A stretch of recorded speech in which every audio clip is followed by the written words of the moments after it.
Bom, vamos lá. Como eu falei, a ideia hoje é só para a gente revisar algumas coisas e ir um pouco além. Não necessariamente a gente precisa entender tudo, é claro. Se quiser entender um pouco mais a fundo coisas do tipo, a gente sempre tem que procurar, né, na documentação, procurar coisas e ir testando mesmo. Como é que a gente testa? De preferência no console. O console é muito bom para você sair testando as coisas e ver como funcionam, porque ele te retorna exatamente o que você pode fazer ou não em tempo real. Então, a ideia hoje é mais a gente revisar, ver algumas coisas que podem ir um pouco além da forma com que a gente já pensa hoje e poder expandir o nosso conhecimento mesmo. Então não fiquem, tipo, muito nervosos se vocês não entenderem, não se sintam, tipo, pressionados a entender. A ideia é que a gente consiga, pelo menos, entender aquilo que já foi dado, e se a gente conseguir expandir, já é um ganho muito bom. Tranquilo? Então, beleza, deixa eu só levantar a mão aqui. Eu nem sei como é que faz depois que compartilha. Tá aqui. Beleza. Tá, então vamos lá. Primeiro de tudo, o que é o DOM e para que ele serve? Primeiro, a gente tem que entender que o DOM é uma forma da gente conseguir modificar e alterar o HTML através do JavaScript, né? Então, você tem um HTML pré-montado, um CSS já montadinho lá, e você quer colocar alguma parte dinâmica, quer colocar algum evento, quer colocar alguma coisa além no seu site do que só aquele site estático. Então, você pode usar o DOM para você modificar essas características e adicionar novas características ou dinamicidade mesmo no seu site. Como é que a gente acessa o DOM? De maneira bem simples, é uma palavra bem tranquila que a gente está acostumado, né? A gente tem que chamar a palavra chamada document. Com o document, a gente consegue acessar, se a gente bota o dot notation aqui, e aqui já vale uma ressalva, por que a gente consegue acessar por dot notation? Porque o document nada mais nada menos é que um objeto. E por que ele é um objeto? Porque no JavaScript, meio que assim, de forma bem geral, tá? Tudo é um objeto. Então, como tudo é um objeto, eu posso acessar propriedades e posso acessar métodos, que a gente vai ver lá mais na frente que métodos nada mais, nada menos são que funções, já pré-estabelecidas, de acordo com algum elemento que a gente vai lidar e que a gente pode usar elas e elas já estão feitas lá. É como se a gente tivesse setado uma função e chamado ela. Isso é um método. Então, para acessar o DOM, a gente chama o document e depois a gente vai ter que selecionar de alguma forma, né? E como a gente vai selecionar? Vamos ver algumas formas de selecionar aqui, começando do basicão, como a gente viu, e depois indo para um jeito um pouco mais complexo da gente. Então, vamos lá. Primeiro de tudo, a gente pode selecionar por duas formas, de forma bem geral assim, né? A primeira forma seria o get elements by alguma coisa, nesse caso está um ID aqui, né? Ou query selector barra query selector all. E quais são a diferença desses dois? Primeira diferença que existe entre eles é que quando eu jogo o get element by alguma coisa, eu não preciso passar um referencial de CSS. Por que eu não preciso passar um referencial? Porque o próprio nome já está dizendo para mim o que eu estou pegando aqui. Se eu estou pegando um ID, eu não preciso dizer que ele é um ID passando o seletor de CSS dele para um ID. Eu preciso simplesmente dizer qual o ID que eu estou pegando. O Query Selector não. O Query Selector ele é um seletor mais poderoso nesse sentido, porque você pode passar qualquer CSS dentro dele. Então, qualquer seletor CSS pode ser usado dentro do Query Selector e do Query Selector All. Nesse caso, a gente só está usando um ID. Então, como eu só uso um ID, simplesmente eu passo uma hashtag. Eu posso usar mais? Posso. A gente vai ver exatamente como funciona isso aqui. Então, se eu pego, por exemplo, esses dois caras aqui e chego aqui, dou um console log e jogo dentro do meu site, ele não vai dar nada porque ele não tem como ver o DOM aqui, né? Mas se eu venho aqui depois aqui e tento jogar ele aqui para ver, ó, o modificar, eu tenho que dar aqui, ó, modificar 2, e eu dou um executar aqui. Opa, isso aqui está muito pequeno, deixa eu voltar para o normal.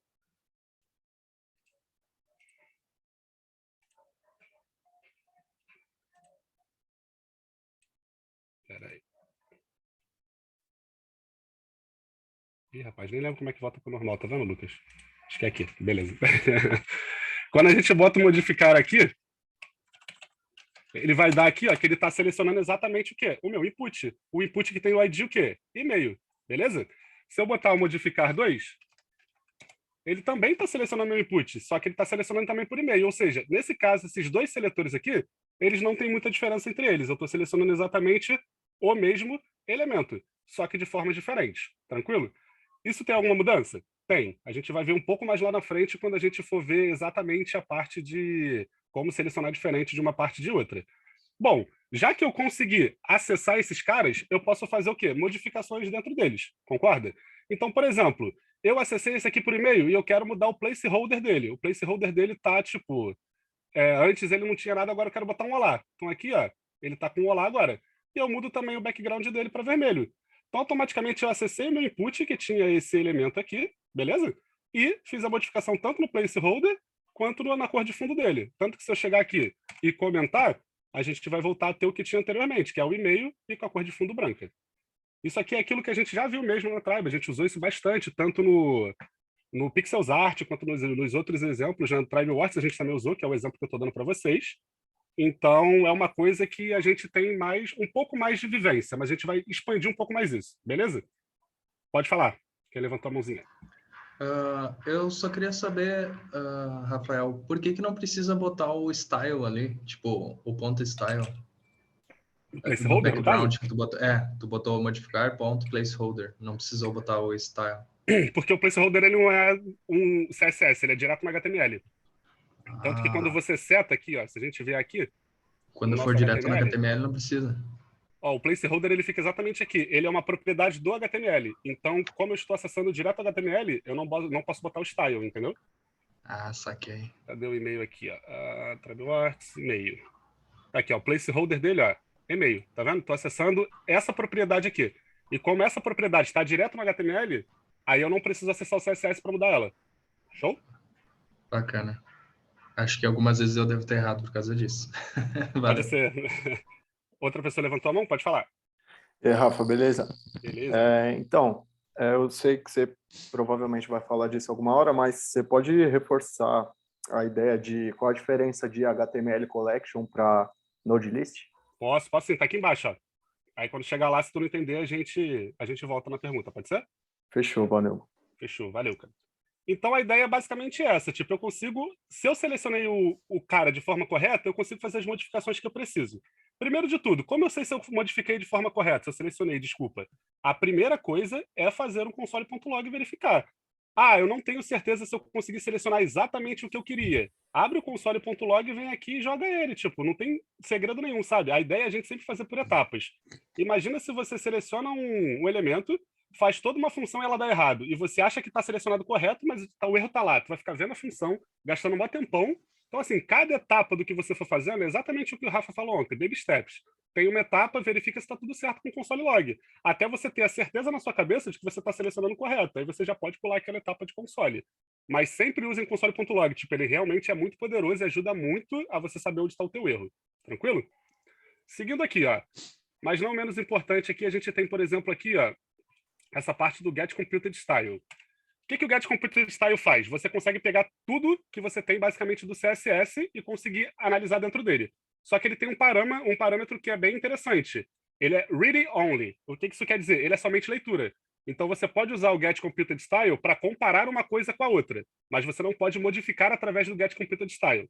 Ou seja, eu não posso chamar o Get Computed Style aqui, fazer um ponto nele e tentar modificar esse cara. Não consigo, porque ele é somente leitura, tá? Para eu modificar, eu faço da forma com que eu fiz aqui em cima. Tranquilo? Isso aqui é só um parâmetro para a gente entender como é que funciona esse método. Ele retorna para a gente tudo que tem do CSS, mas é somente leitura. Tranquilo?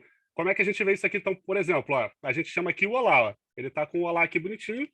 Se eu chamar o olá aqui, ó, ele retornou para mim o quê? O meu RGB, que é exatamente o que eu quero saber, tá vendo? Então eu acessei o window, que é o meu objeto maior, né? Que é o minha página inteira como um todo. Acessei o Get Computed Style e eu quero saber o CSS de quem. Aí eu passei um dos caras que eu tinha selecionado aqui em cima, por exemplo, modificar.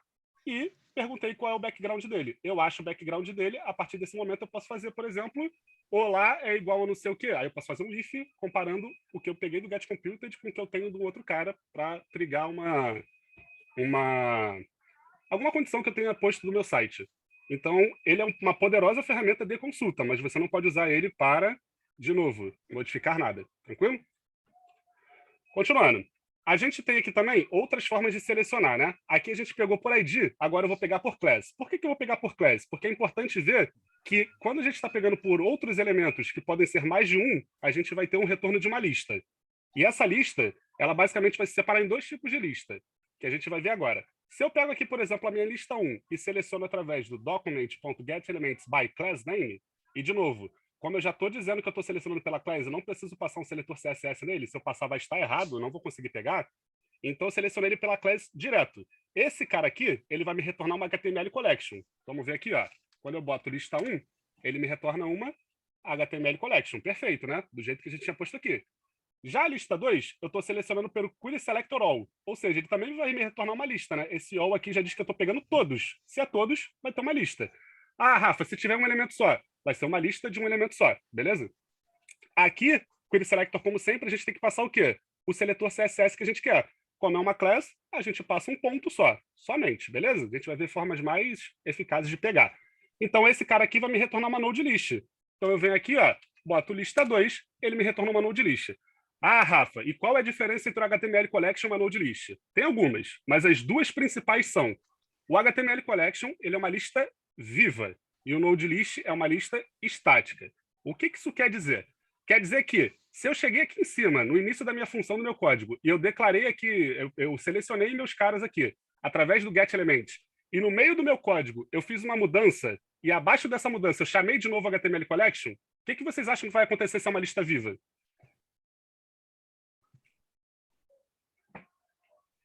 Ela pode sofrer alterações? Beleza, mas quando eu chamar essa constante que eu guardei ela, você acha que as alterações que eu fiz vão aparecer ou não vão? Acho que sim. Acho que sim. Perfeito. Isso que quer dizer lista viva mesmo, elas vão aparecer. Então, o getElementsBy, quando eu seleciono ele no meu código lá em cima, de forma global, eu faço uma modificação no meio e chamo ele depois, a mesma constante que eu criei, ele vai estar alterado, porque ele é uma lista viva. O nodelist não. Então tem que tomar muito cuidado. Se eu chamo o nodelist de forma global para deixar aqui em cima, eu vou mostrar para vocês o meu código do TribeWorks para mostrar o que eu estou querendo dizer. Se eu chamo ele aqui para vocês, aqui direto no global, e modifico aqui esse cara de alguma forma, e sei lá, eu inserir, boto mais um arquivo dentro desse array, boto mais alguma coisa. Se eu chamar a mesma constante que eu peguei de forma global aqui, a modificação não vai estar dentro dela, porque ela é uma lista estática. E aí, no primeiro momento, você pode dizer, pô, vou usar getElements, muito melhor, né? Aí entra o segundo porém. Qual é o segundo porém? O nodelist, como eu disse, ele pode passar diversos seletores CSS. Qualquer coisa que você possa jogar no CSS aqui para fazer modificação, tu pode passar dentro do nodelist. Tudo isso aqui, ó, qualquer coisa, literalmente qualquer coisa. Isso por si só já diz muito. Porém, tem uma diferença muito grande entre ser um HTML Collection e uma nodelist. E aqui a gente vai aprender agora a mexer de forma bem rápida, por enquanto, no protótipo, para ver que tipo de métodos esses caras têm. Então, ó, joguei aqui no console. Presta muita atenção, tá? Vai ser bem importante essa parte. Cliquei aqui, ele me abre a lista, correto?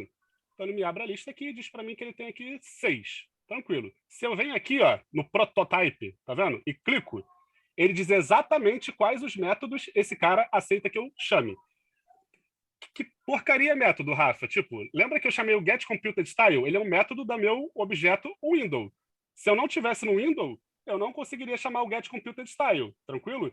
Então, o método é simplesmente tudo que eu posso chamar a partir desses caras. Isso vai fazer toda a diferença. Olha quem são os métodos do HTML Collection. É a função constructor, que ela pode fazer um construtor, a gente vai falar um pouquinho depois sobre isso. A função item, o named item e esses outros aqui. E a gente tem o que ele recebe de herança também. O prototype são as heranças, tá? O que ele recebe de herança do próprio objeto, que aqui são funcionalidades do objeto mesmo, tá? Em si que foi criado. Então, assim, se eu olho para vocês aqui e pergunto, esse cara aqui, ele pode ser passar alguma coisa que eu passe num array? Por exemplo, um filter. Mesmo que vocês não saibam o que é. Tá escrito filter aqui? Não, Tá escrito map? não. Então, não posso passar nada disso. Beleza? É simples assim mesmo. Com isso, tá vazando o áudio de alguém, ó. Beleza, obrigado. Senão não consigo concentrar, fica muita coisa. Se ele não tá aqui dizendo que você pode passar o método, você não consegue passar. É simples assim. Vamos ver o que o nodelist faz, ó. Obrigado, Lucas. Tu tinha que ter falado, que eu peguei aqui e desativei também. A nodelist, ele tem agora, ó, prototypes diferentes dele aqui, ó. Tá vendo? Tipo, eu já olho e vejo que ele tem agora, por exemplo, ó, o entries, o for each, o keys. Então, assim, eu consigo usar esses 3 métodos dentro de uma load list e não consigo usar dentro da HTML Collection. Então, já tem uma diferença entre eles. O for each, que a gente vai falar um pouco mais na frente, ele é basicamente um jeito de você fazer um for com uma dinâmica, com uma sintaxe muito menor, sabe? Ele é um for off, por assim dizer, mas eu também posso usar o índice nele. A gente vai falar mais sobre. É um método muito útil, que a gente vai aprender no próximo bloco, no bloco 9, né? Dos ROFs lá, né? High Order Function. E a gente vai usar isso pra caramba. Então, assim, eu já posso usar isso direto numa node list. Mas nenhum dos dois são muito legais ainda, porque eles não têm muito método. Então, o que eu posso fazer? Posso fazer o seguinte. Selecionei por por qualquer um dos dois. Preferencialmente, eu sempre prefiro query selector, tá? E aí agora eu vou transformar esse cara em um array. Como é que eu posso transformar esse cara em um array? De diversas formas. Uma das formas que a gente já viu, por exemplo, é usando o object.values. Se eu pego o object, e nesse caso aqui, ó, vocês podem olhar e ver que o object aqui está com uma cor diferente de tudo que vinha antes aqui e começa com a letra maiúscula. Por quê? Porque ele é um construtor. A gente vai falar um pouco mais sobre construtor de maneira bem rasa, tá? Para vocês também conseguirem pesquisar por fora e entender melhor. Mas ele é um construtor. E por ele ser um construtor, ele também tem métodos próprios dele, tá? E a gente pode criar construtores também, a gente vai ver isso, enfim. E eu estou usando values. O que isso quer dizer? Quer dizer que eu entro nessa lista 2 e estou pegando exatamente o quanto vale esses caras. Então, quando eu jogo aqui agora, ó, esse cara aqui, se eu pego esse cara aqui, copio e jogo, olha o que ele... Ah, obviamente, né? Porque eu tenho que jogar isso aqui. Object.values. E vou jogar o lista 2. Ele vai me retornar agora, ó, um array. Ou seja, já tenho 3 formas diferentes de lista. O HTML Collection e o Node List, que são arrays-like. O que isso quer dizer? Eles parecem arrays, se comportam como arrays, mas não são arrays. E como é que a gente sabe que não são arrays? Quando a gente olhar agora os métodos que existem em array. Vamos abrir aqui e fazer a mesma coisa. Ó. Entrei em prototype, olha quanto método tem em array. Ó. Olha que coisa linda. O array eu posso fazer muita coisa. Então, por que eu transformaria um HTML Collection e uma Node List num array? Para usar qualquer um desses outros métodos aqui que vão me ser muito mais úteis. Por exemplo, o map. O que o map faz? Ele percorre o array, ele é um método de loop, percorre o array e modifica de acordo com o que eu quiser. Ele faz uma modificação. Então, eu percorro aquele array e modifico os itens da maneira com que eu quiser. Esse é o método map. Então, assim, muito melhor que eu trabalhe com array, não é verdade? Verdade. Só que a Node List ela te permite fazer alguns métodos sem precisar de transformação. Primeira coisa, primeiro ponto da aula-chave é exatamente esse aqui. Entender que os métodos, eles são recebidos de herança, dependendo de como eles foram criados, e existem heranças através de heranças. A gente vai falar um pouco mais quando a gente for ver a parte de objeto, tá? Objeto propriamente dito, que você vai ficar mais claro onde ele pega cada herança e por que ele pega. Mas até aqui, alguma dúvida? Tudo tranquilo? Uma curiosidade sobre o map. O map, ele percorre e a gente tinha feito uma outra função que era o joint, né? Quando a gente faz esse percorrer e usar o joint junto, na verdade, acho que nem era na mesma questão, eu estou confundindo. Mas o ponto é, ele não vai alterar o elemento que a gente tem, ele vai fazer o retorno disso na forma de um string e jogar isso dentro de uma outra variável.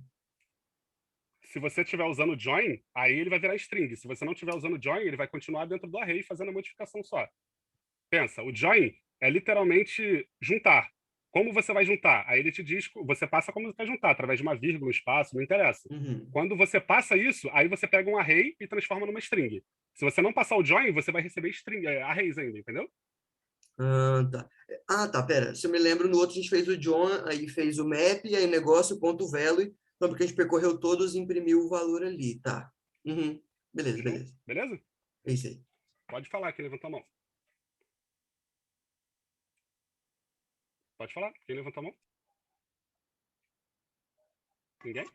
Opa, Rafael, boa tarde. Opa, boa tarde. Sobre o HTML e o Node List, tem um melhor que o outro para usar ou vai depender da situação? Sempre depende da situação. Sempre depende mesmo. Tipo, às vezes você quer usar uma coisa que vai ter alteração de forma global, então tu vai pegar pelo getElements. Às vezes eu quero usar simplesmente seletor CSS para não ter que passar loop, e a gente vai ver esse exemplo aqui. Então eu vou usar o Query Selector. Por que eu não posso usar o getElements? Porque ele não aceita seletor CSS. O Query Selector aceita. Então o getElements ele é mais enxuto, ele é mais... É um cara que tem mais limitações. Eu consigo pegar ID, consigo pegar class, consigo pegar tag, consigo pegar, sei lá, até um name. Mas eu não consigo pegar nada além disso, saca? Já o Query Selector, eu consigo pegar literalmente o que eu quiser, da maneira que eu quiser, desde que esse cara possa ser pego via CSS. É isso. Agora, qual usar vai depender do teu código. Às vezes você declara ele lá em cima e você usa muitas vezes e ele vai se modificando. Talvez o getElementsBy seja melhor para você, para tu não ter que ficar chamando toda vez dentro da função o Query Selector, para ser um código mais enxuto e tal. Às vezes você quer chamar todas as vezes, então você vai chamando dentro da função, já usa o Query Selector que ele funciona melhor. Tranquilo? Consegui tirar dúvida? Beleza. Mais alguém? Então, tranquilo, vamos seguindo. Aqui, a gente já vai ver que a coisa pega um pouquinho mais. Eu falei para vocês que o Query Selector ele é um pouco mais poderoso, né? E a gente vai ver agora o quão mais poderoso ele é realmente em relação ao nosso Get Elements By. Então, o que a gente vai ver agora? A gente vai ver tipos de seletores e como a gente vai usar eles. Então, não pirem, tá? Vamos conversando devagar e vamos entendendo o que está acontecendo aqui.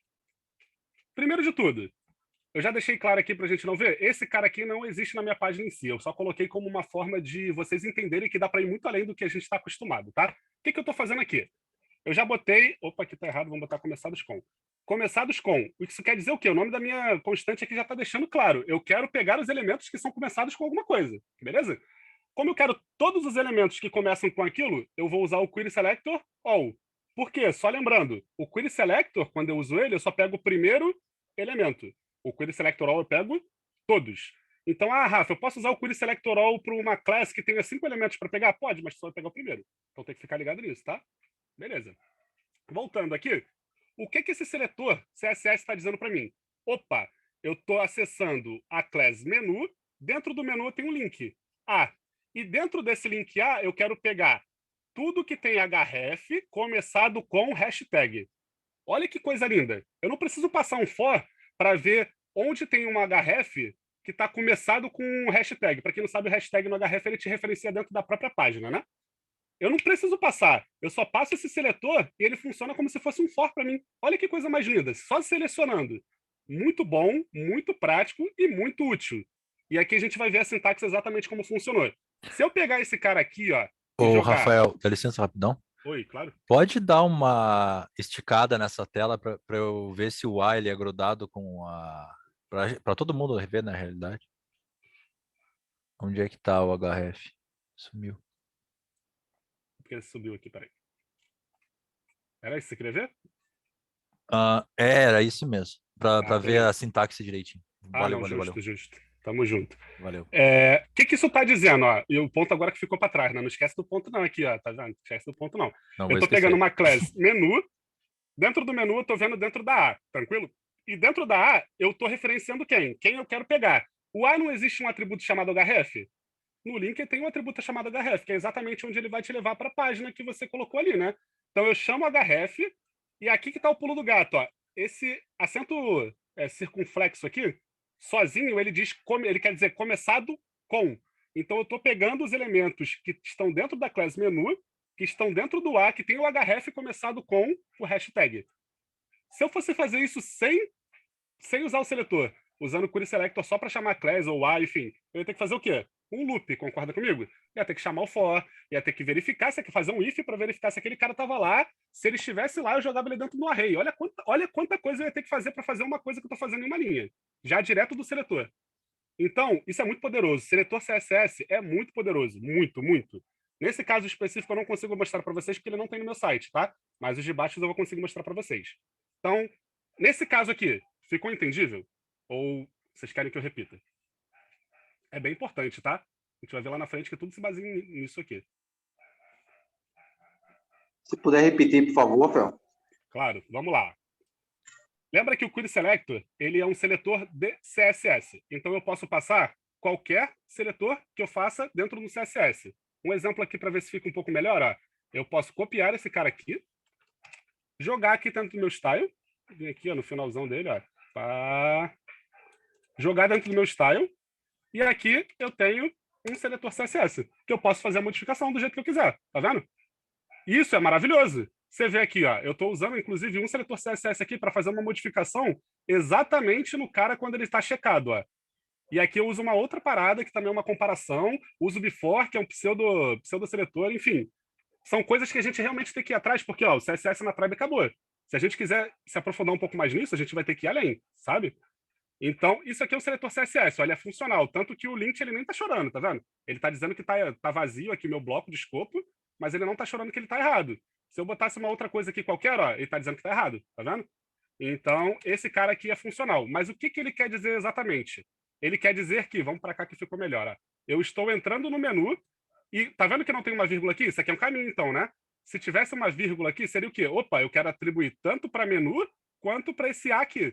Quando não tem uma vírgula, é só um espaço, a gente literalmente está habilitando um caminho. Então, isso aqui é um caminho, né? Dentro de menu, existe uma tag A.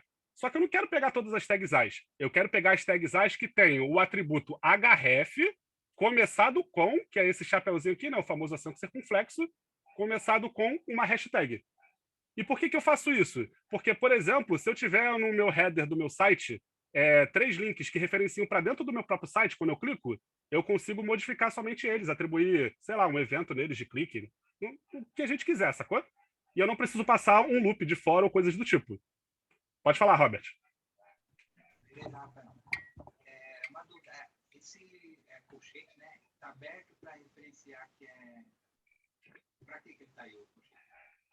Tem que ligar, que eu estava vendo de cima na estrela, que você usou também. Para puxar especificamente esse daí? Isso, esse colchete está aberto para eu dizer que eu estou pegando um atributo dentro daquela tag. Um atributo dentro da tag, tá? Isso. Aqui no input vai ficar mais claro. O input ele tem o type radio, que é um atributo dele, tá vendo? Eu pego o atributo e depois fecho ele. Show? Então, seguindo. Agora a gente já vai ver um exemplo que está dentro do próprio site, que dá para você usar, por exemplo, para aplicar coisas no próprio TribeWorks, tá?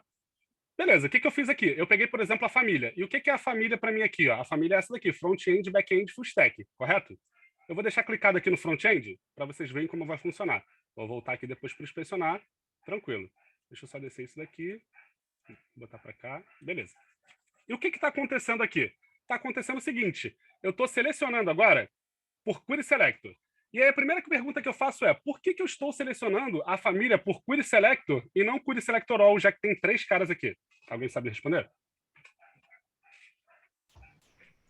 Porque só um que vai estar selecionado por vez, né? Isso aí, perfeito. Só um que eu vou marcar. É um radio, né? Então, não interessa se tem 3. Quando eu clico no outro, o outro está desmarcado. Então, só preciso pegar um mesmo. Nesse caso, eu preciso pegar quem? Quem está marcado. Então, eu utilizei isso dentro do meu seletor. Como é que eu chamei isso, então? Ó, input, que é para dizer a tag que eu estou pegando. Mas qual é o input que eu quero pegar? Aquele que tem o atributo chamado name, family. E quando ele estiver checado. Então, opa, quer dizer, então, que quando ele estiver checado, ele vai me retornar exatamente esse valor aqui? Vamos testar, né?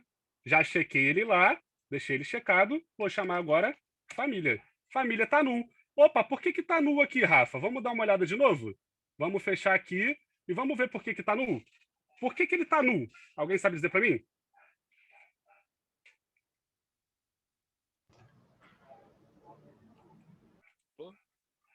Pode falar. Ele tá sem valor? Tá sem valor, muito bom. Então, tipo, eu tô pegando ele aqui, mas eu não tô retornando exatamente o que eu quero dele. Ele deveria me retornar o quê? O valor desse cara. Vamos olhar como é que ele tá aqui, ó. Cadê a família? Família, baixo para baixo. Aqui, ó, família. O que eu tô fazendo para selecionar ele? Isso é muito importante da gente entender. Eu tô selecionando pelo quê? Pelo nome. Só que quando eu vou olhar o família aqui, ó, qual é o nome que a gente tem no família aqui? Dentro do nosso... Aqui eu já passei, né? Já. Qual é o nome que a gente tem dentro desse cara aqui, ó? O tipo que ele tem aqui de nome, cadê? Tá nome. Nome e sobrenome. Não, peraí que tô pegando errado. Calma que eu tô confuso. Família. Selecione uma casa.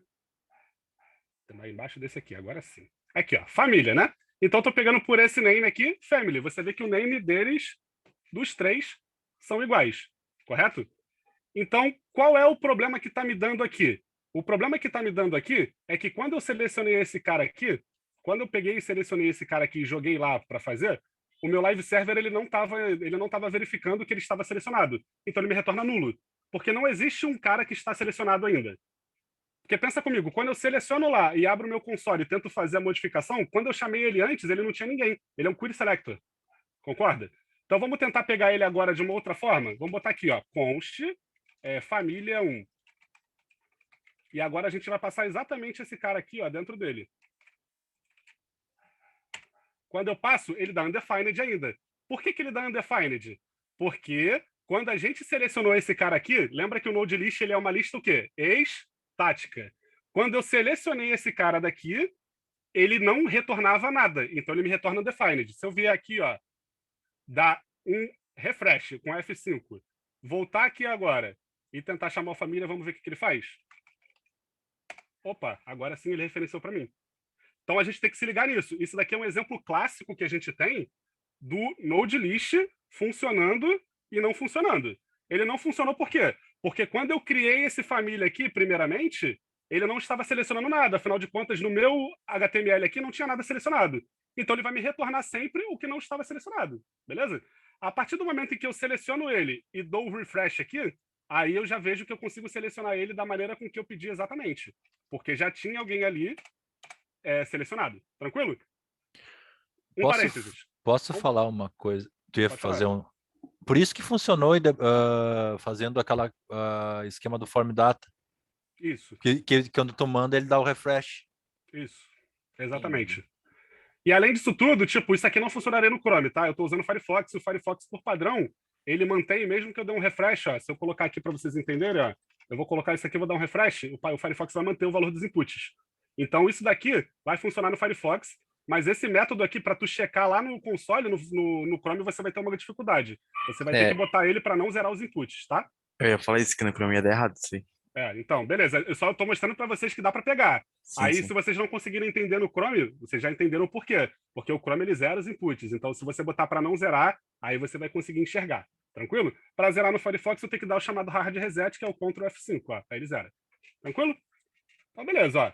Voltando aqui para o conteúdo que a gente estava, consegui selecionar o família. Agora, vamos ver se é exatamente o que eu estou selecionando? Opa, qual o valor que ele está passando para mim aqui? Front-end. O que está selecionado aqui? Front-end. Lembra que, ó, tá na direita, tá? O RAID, ó. Então não é o back-end, não. Parece que é o back, mas não é. Tranquilo? Selecionei exatamente o que estava lá. Ah, mas esse é o primeiro, Rafa. Bota o full stack aí, tenta o full stack. Vamos lá. Boto aqui, atualizo, volto e chamo de novo a minha família. Quando eu vejo aqui, o valor agora que está aqui é o full stack. Perfeito, claro, bem tranquilo. Ah, eu quero só o valor dele. Então o que a gente bota? Família.velo. E ele retorna para mim o full stack. Caraca, que maneiro, né? Quando eu fiz um seletor, eu estou criando esse cara e ao mesmo tempo eu posso acessar algumas coisas dele? Como é que você acessa? Com dot notation, famoso ponto. Quem é acessado mesmo por dot notation, qual é o tipo de elemento que a gente acessa por dot notation? Objeto. Objeto. Esse cara aqui é um objeto da concepção objeto-objeto do JavaScript? Não. Mas ele é o quê? Objeto, porque o JavaScript trata tudo como objeto. Show? É por isso que a gente consegue acessar por dot notation coisas que na teoria não são objetos também. E o DOM basicamente se baseia exatamente nisso.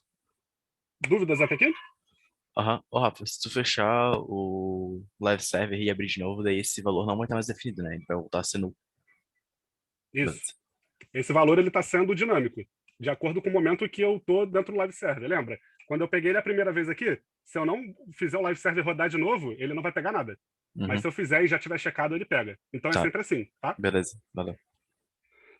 Show. Então, para um próximo seletor, só para a gente verificar se a gente entendeu. Aqui tem bastante coisa, né? Bastante coisa mesmo. Eu utilizei uma tag, utilizei um atributo e utilizei uma pseudoclasse aqui para pegar. Vamos ver no segundo como é que a gente está fazendo aqui, ó.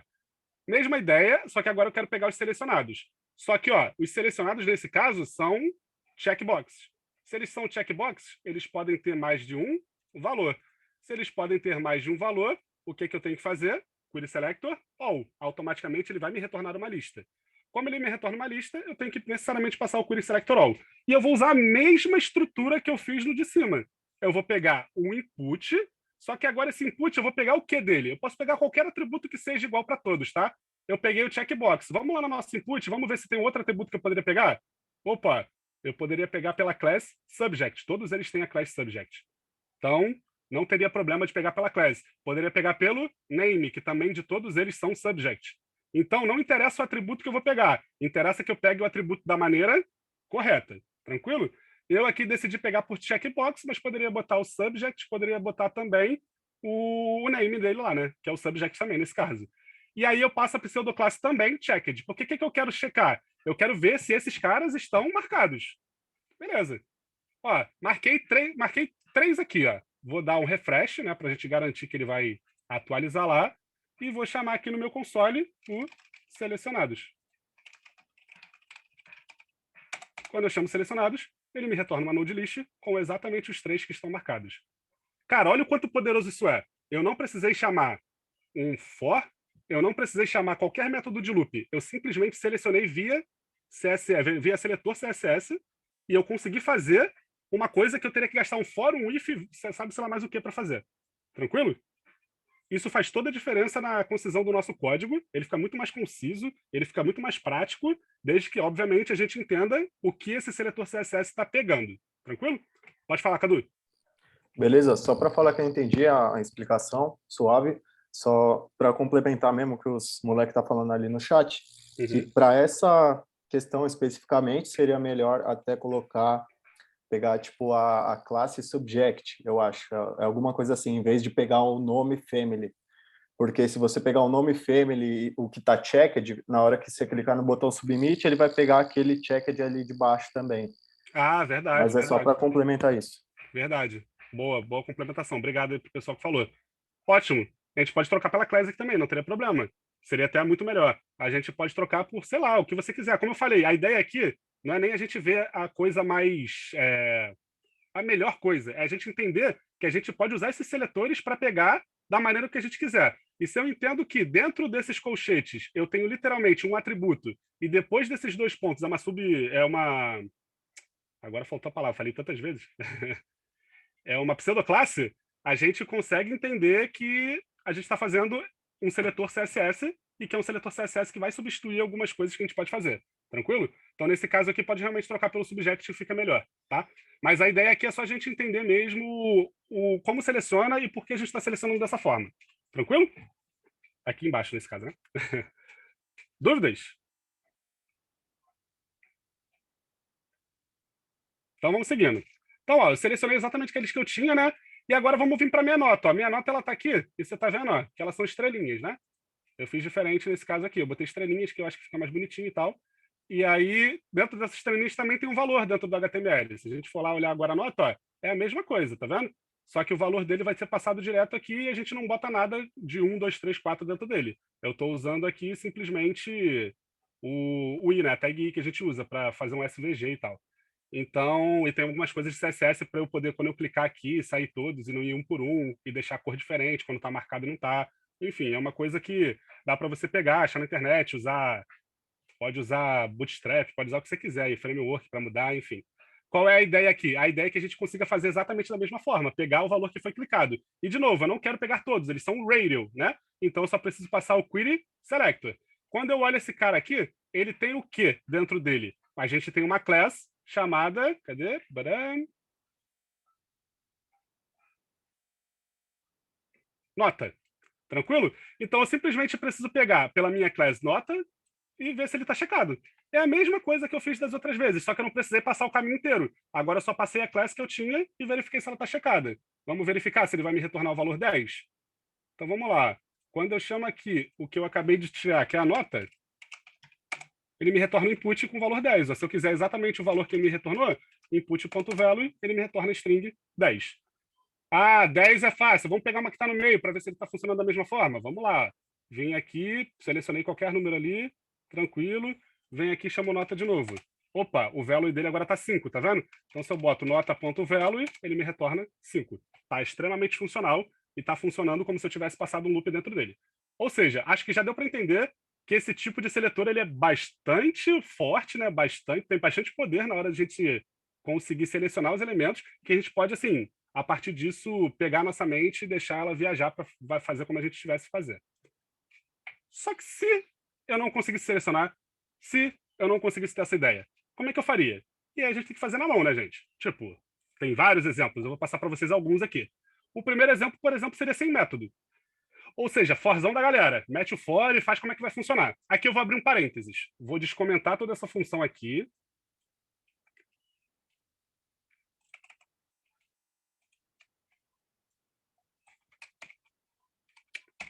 Espera aí. E aqui eu devia ter deixado aquela parada lá. Deixa eu dar um Ctrl Z, peraí. Beleza, agora vai. Vou descomentar esses caras aqui. Tranquilo? E por que eu coloquei isso daqui, ó? Tipo, com um tipo de comentário diferente. Eu não sei se vocês sabem, existem dois tipos de comentário no JavaScript. O comentário que fica barra barra, que é de uma linha, e esse comentário nesse estilo aqui, que ele pega várias linhas, tá? E por que eu fiz esse comentário aqui em cima dessa função? Alguém tem alguma noção?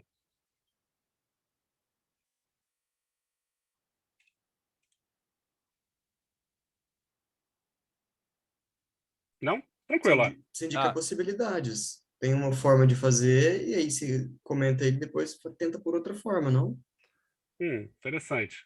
Não vale eu responder essa por causa que eu vi tu fazendo. É verdade. O que isso aqui faz? Vamos parar o meu mouse exatamente em cima da minha função? Ó, vou parar meu mouse em cima da minha função. Percebe o que vai aparecer? Ó. O que está aparecendo? É exatamente o que eu escrevi aqui em cima. Ó. É literalmente o que eu escrevi ali em cima. Ou seja, se eu passar em cima da minha função um comentário desse estilo aqui, eu consigo fazer exatamente a minha função receber aqueles comentários. Olha que coisa maravilhosa. Tipo, eu crio um comentário dentro da própria função. Você já parou para ver que existem métodos que quando tu para em cima, tu deixa ele em cima assim, ele te dá uma descrição do que aquele método faz? Esse método é usado para blá, blá, blá, blá, blá, blá, blá. É exatamente isso aqui que eles estão fazendo, ó. Um comentário dessa forma. Então, ó, aqui a gente consegue dar uma brincada. E ó, isso vai muito além, tá? Isso aqui é só o básico. Esse @param aqui é para você dizer o parâmetro que essa função recebe. O @return é o que ela recebe de resultado. Então, isso tudo está passado para mim aqui, ó, só pelo simples fato de parar o meu mouse dentro da minha função. Isso é só uma curiosidade, caso vocês queiram comentar a sua função e uma pessoa não entendeu, ela parar ali e verificar como está funcionando, tá? Isso aqui é só para deixar, enfim, uma coisa mais bonitinha e tal. Mas como a gente faria, então, para sem selecionar esses caras, eu consegui selecionar esses caras. Então, aqui, ó, eu ia criar uma função, né, que eu já estou usando Iron Function, tá? Então, criei uma função chamada de valores retornados. Então, meu retornador aqui é retornados. Beleza. Vou até mudar aqui também depois, né? E eu tenho que primeiro guardar esse valor. Como é que eu guardo esse valor? Eu primeiro chamo um resultado com a variável com uma string vazia, faço um for off, porque um for off para eu já pegar dentro desse cara aqui e pegar o valor dentro dele, né? O for off ele pega o valor, o forinho ele pega o índice. Então, para não precisar trabalhar com índice, já que eu quero o valor, eu faço um for off direto, tá? E concateno esse cara dentro do result. Mas eu quero concatenar quem? Só o value, porque o value é uma string, né? Então, eu vou concatenando aquelas strings lá para conseguir exatamente o que eu quero. Então, depois eu venho aqui, ó, faço o template string com o que eu quero, e aí sim eu vou conseguir exatamente o que eu queria fazendo dessa forma, sem sem pegar o seletor lá bonitinho. Ó. Se eu pego esse cara aqui, copio e colo, ele vai retornar para mim ó, o full stack. Não, porque o full stack está marcado agora. É por causa que está ali, ó, na chamada da função valores retornador, não retornados, só isso. Ah, é porque ele já tinha declarado antes. Então, quando eu tentar chamar aqui, ele vai dar erro de novo mesmo. Então, vamos lá ver. Agora ele vai dar erro. Agora eu tenho que chegar aqui. Agora vai. Ele vai dar, tá dando erro. Deixa o retornador aqui mesmo, então. A ideia é só a gente entender o que está funcionando aqui bonitinho. Então, ó, eu peguei o mesmo elemento, só que olha o tamanho da sintaxe que eu tive que fazer para pegar exatamente a mesma coisa que eu fiz com uma linha aqui. Então, esse é literalmente o poder que eu tenho no meu seletor CSS. Eu estou enfatizando bastante isso, porque isso é muito importante, real, muito importante. Segundo método de fazer essa parada aqui, por exemplo, eu posso passar o for each. E aqui a gente já vai ver um método, né? Que é o for each. Então, vamos pegar aqui, pum, fazer o descomentar aqui a parada. É até o de baixo, né? Então, descomento ele aqui. E fiz a mesma coisa aqui, né? Para quando eu botasse aqui, ver esse valor e tal, não sei o quê.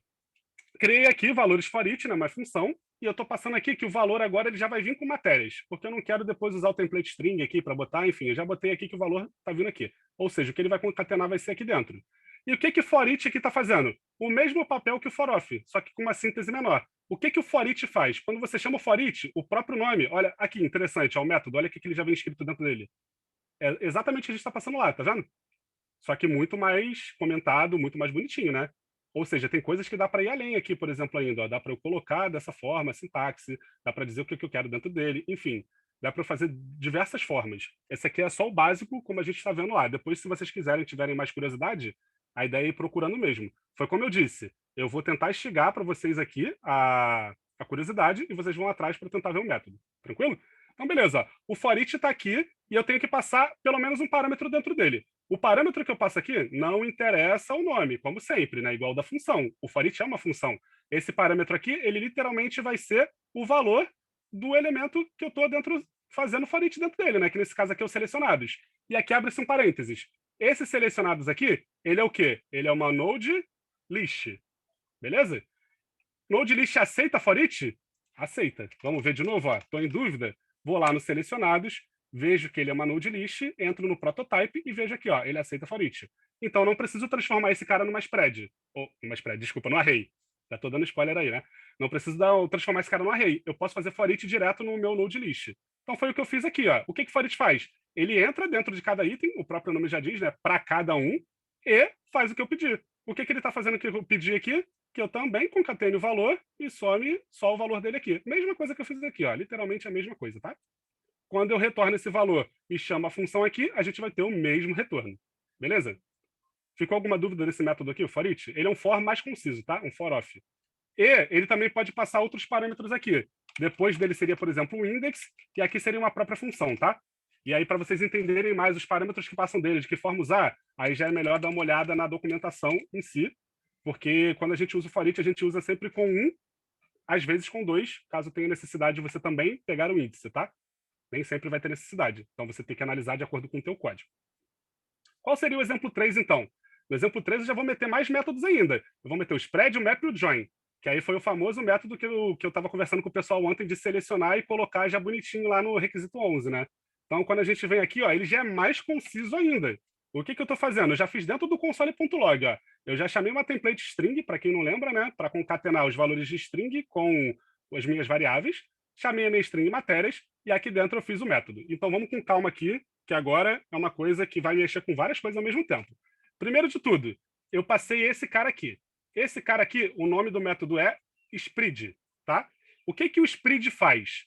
Especificamente nesse caso, vamos tirar o especificamente primeiro. O spread ele faz um clone. Um clone do quê? Do que você passou aqui dentro, beleza? Nesse caso aqui, ele era uma node list.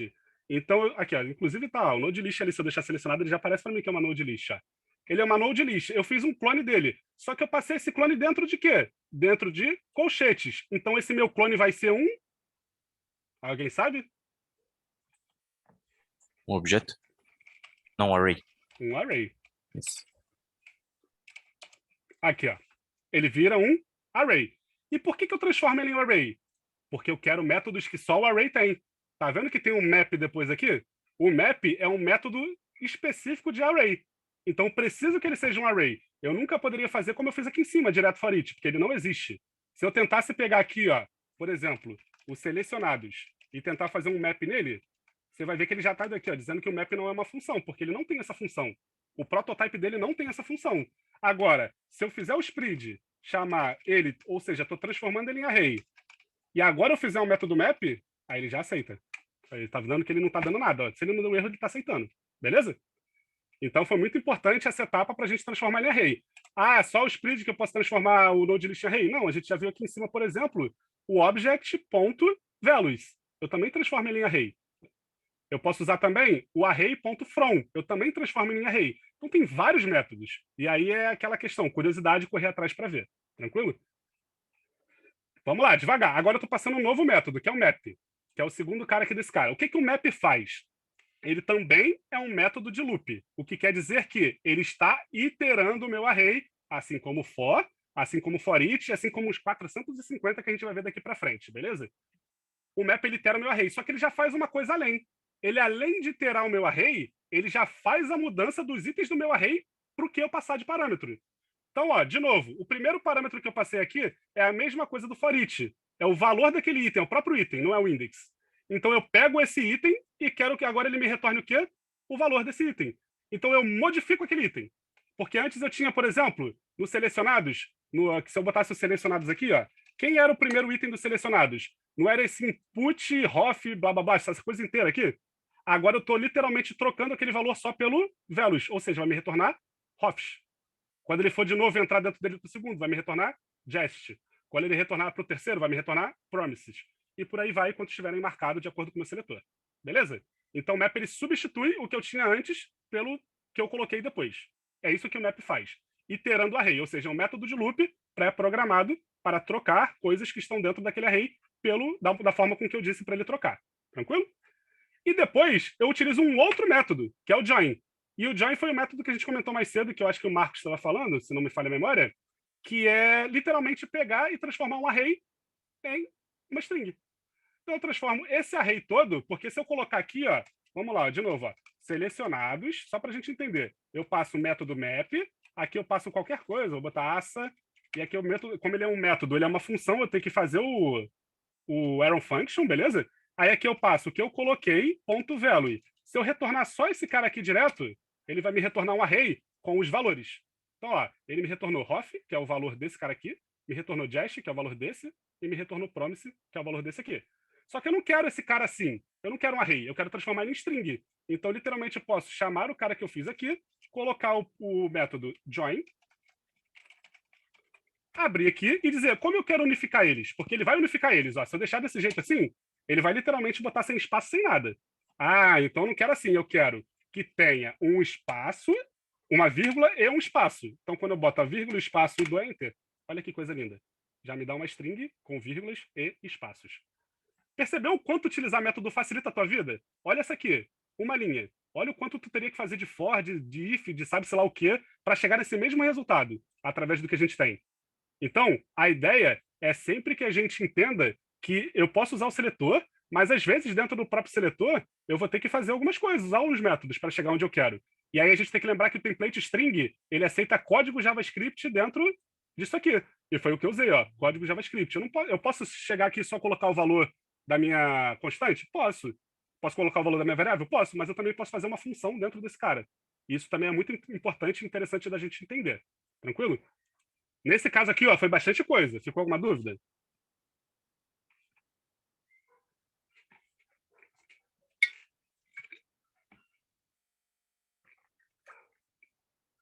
Ótimo, nenhuma. Perfeito. Então vamos seguindo. Aqui, simplesmente foi uma outra forma também da gente chamar.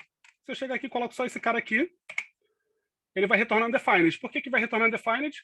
Porque a família, nesse caso aqui, ela não está marcada bonitinho. Tá vendo? Tipo, ele marcou aqui, mas eu preciso depois vir aqui e dar aquele refresh. Isso aqui é a mesma coisa que a gente viu literalmente ali em cima, só que aqui retornaria para a gente lá direto numa template string, dando nota, valor, e a gente vai ver isso um pouco mais a fundo depois. Passar por 4 exemplos, tá? Agora que o bicho pega, hein? Agora a gente vai, ó, além. Mais além do que a gente está indo. Tranquilo? Vamos lá. Realmente a gente vai além agora, hein? Agora a gente vai brincar com o objeto, tá? Vamos lá. Primeiro de tudo, criei um objeto. E agora eu quero selecionar a partir do objeto qual vai ser o negócio que eu quero selecionar e dar uma classe para ele. Tudo dentro do objeto. Aí fica, caraca, pelo amor de Deus, por que tá complicando demais assim? Porque vai vir coisa assim para a gente fazer, beleza? Então, o que eu fiz? Eu criei um objeto chamado DOM, tá? Coloquei uma chave chamada seletor e passei o valor LI para ela, beleza? Depois eu criei um método aqui, que é um elemento, nada mais nada menos que uma função, tá? Isso daqui é só uma forma de você referenciar a função dentro do objeto, uma forma mais simples, mas você podia botar function, blá, blá, blá, do jeito que você sabe, ou botar uma iron function, como você quisesse. E aqui eu estou retornando o quê? Olha o que eu estou retornando. Eu estou retornando um query selector. Só que aqui tem uma coisa diferente que a gente ainda não viu, né? Que é essa palavrazinha aqui chamada this. E essa palavra this, ela é uma palavra que ela sempre vai referenciar um objeto.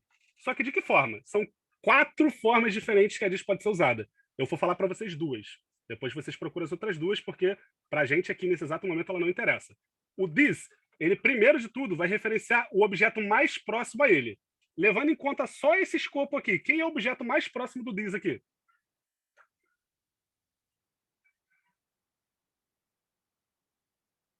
O Li? O Dom? O DOM. O Li é o Li ele é o quê? Um valor, né? Dentro da chave. É o DOM. Opa! Então esse this, ele está literalmente se referindo a quem? DOM. Se eu trocasse esse this aqui por DOM, faria alguma diferença? Não. Beleza? Nenhuma diferença.